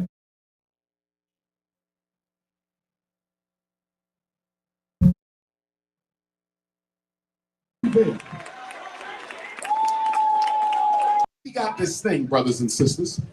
And the white man knows you well because he's written books on you. How many books? They say we got this thing, brothers and sisters.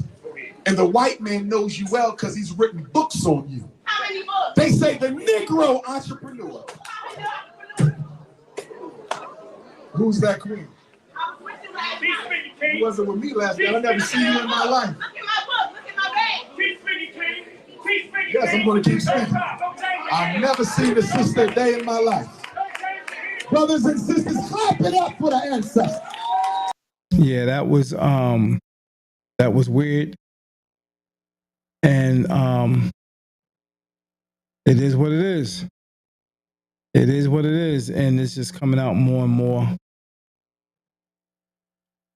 But I think he was definitely on the right path a while ago, and he got derailed.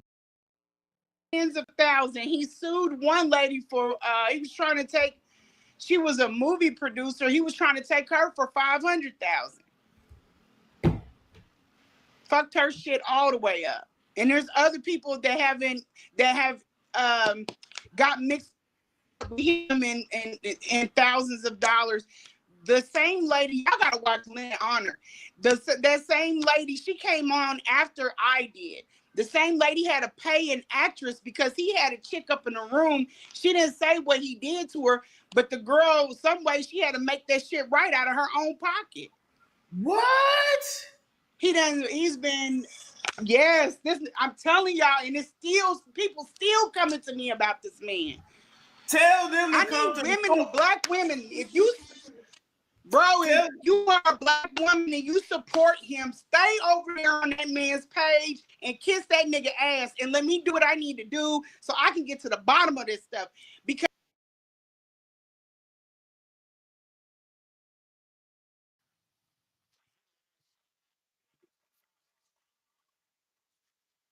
that Umar is having and have been having, he has been having for quite some time. Have been having, if that makes sense. And you see the water and sewer charges, $1,854, $1760 sewer improvement charges, $156.06. Vacant registration fees, $15,500. That has nothing to do with taxes, Umar. It has nothing to do with tax exempt status. Anyone, if you have tax exempt status and these properties on the vacant property list, you're going to have these charges are going to start to accrue. If you don't have tax exempt status and your properties look like trap bandos and aren't up to code, well, they're going to be put on the vacant property list, and these fees are going to start to accrue. So it has nothing to do with tax exempt status. Got him. According to the non-waiver for the city of Wilmington, fees, I had asked the city of Wilmington if they could retroactively apply our nonprofit waiver. That has nothing to do with these bills, Umar. According to the nonprofit waiver for the city of Wilmington, if you are a nonprofit organization, they will waive your vacant property registration fees for 4 years. For 4 years, huh?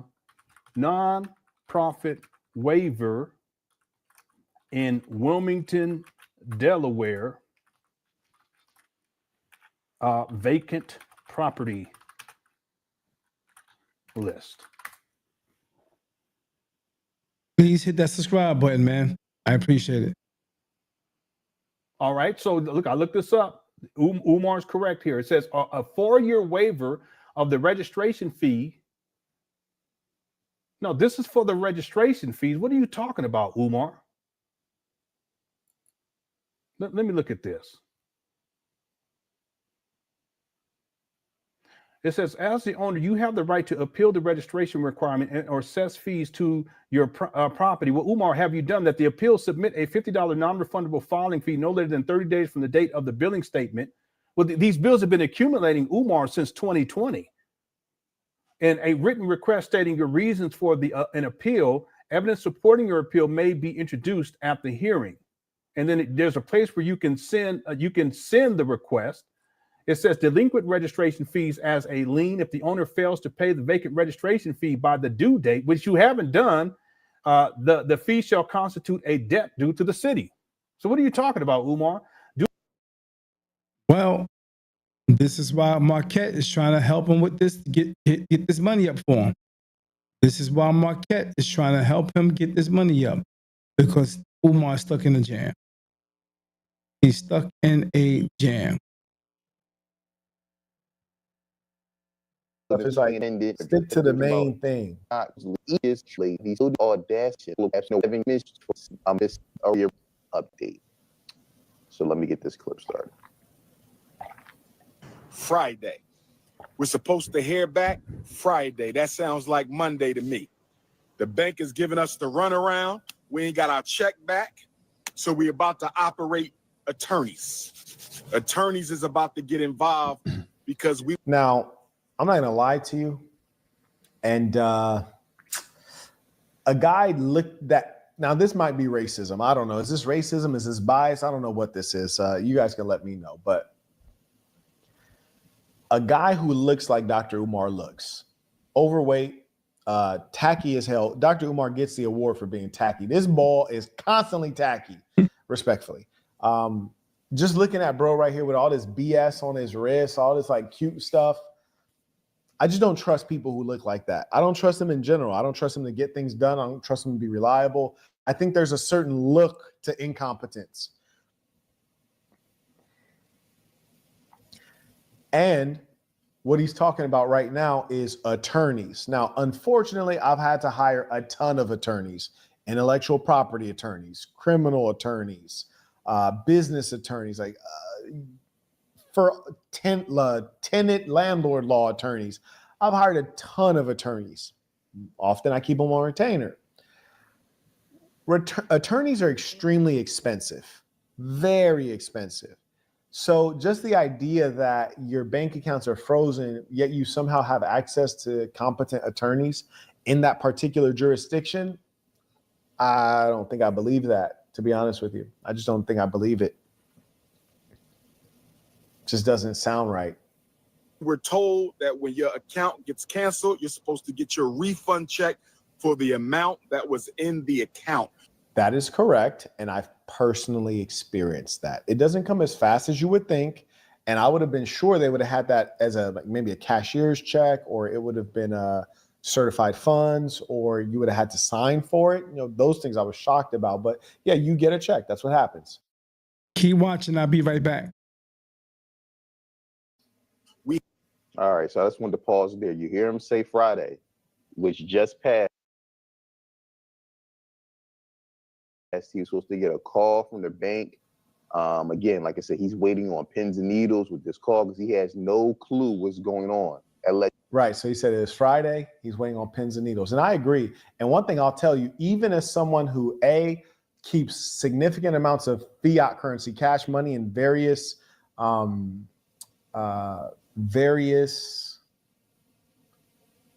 currencies, and I have multiple bank accounts, and I have a lot of money that's just kind of queued up in different systems. I still was very anxious when my bank account got frozen. I mean, very anxious, especially because they would not tell the reason why.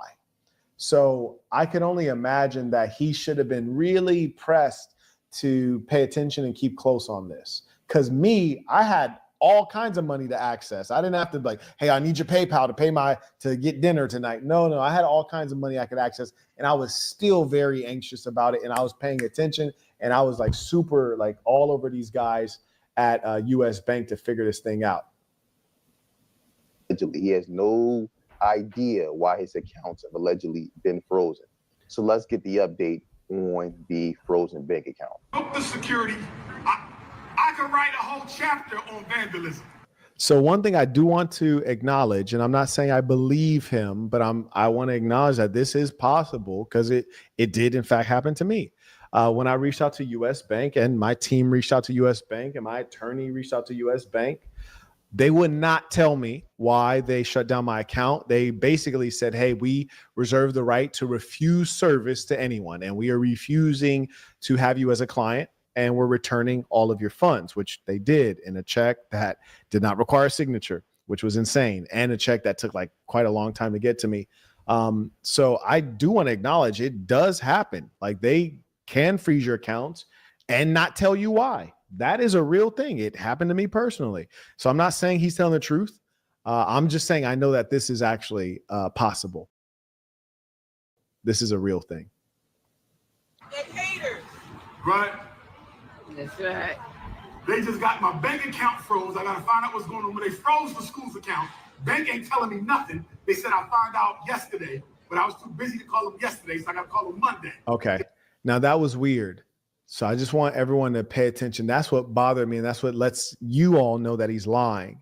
He said, I don't have any money, and you guys heard him begging you guys for money just to eat, for pocket change, essentially.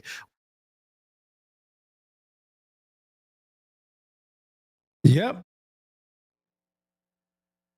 Yep.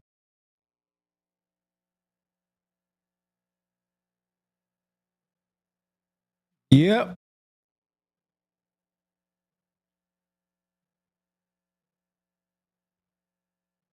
Is it everybody's fault on TikTok? Is it my fault, nigga? Or, and I'll take a stab in the dark here. Is it the fault of Jermaine Shoemake, a.k.a. Umar Johnson, a.k.a. Dr. Ifatunde Oguntade, Prince Nana Payena, the Prince of Pan-Africanism, King Called Cautiousness, RB Jesus, Notorious RBG, International Ifatunde, or whatever fucking name you got. It's your fault, nigga. It's your fault. Stop blaming everybody else for your bullshit.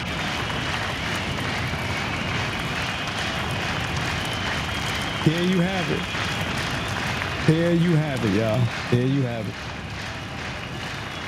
Thank you for watching. Thank you for staying the course. Thank you for chiming in. If you haven't liked or shared, if you haven't subscribed on the YouTube channel of David Adams Podcast, please do that now. I appreciate it, man. I appreciate it. Much love and respect. I'll talk to you guys soon. Peace and blessings. Hope to see you soon.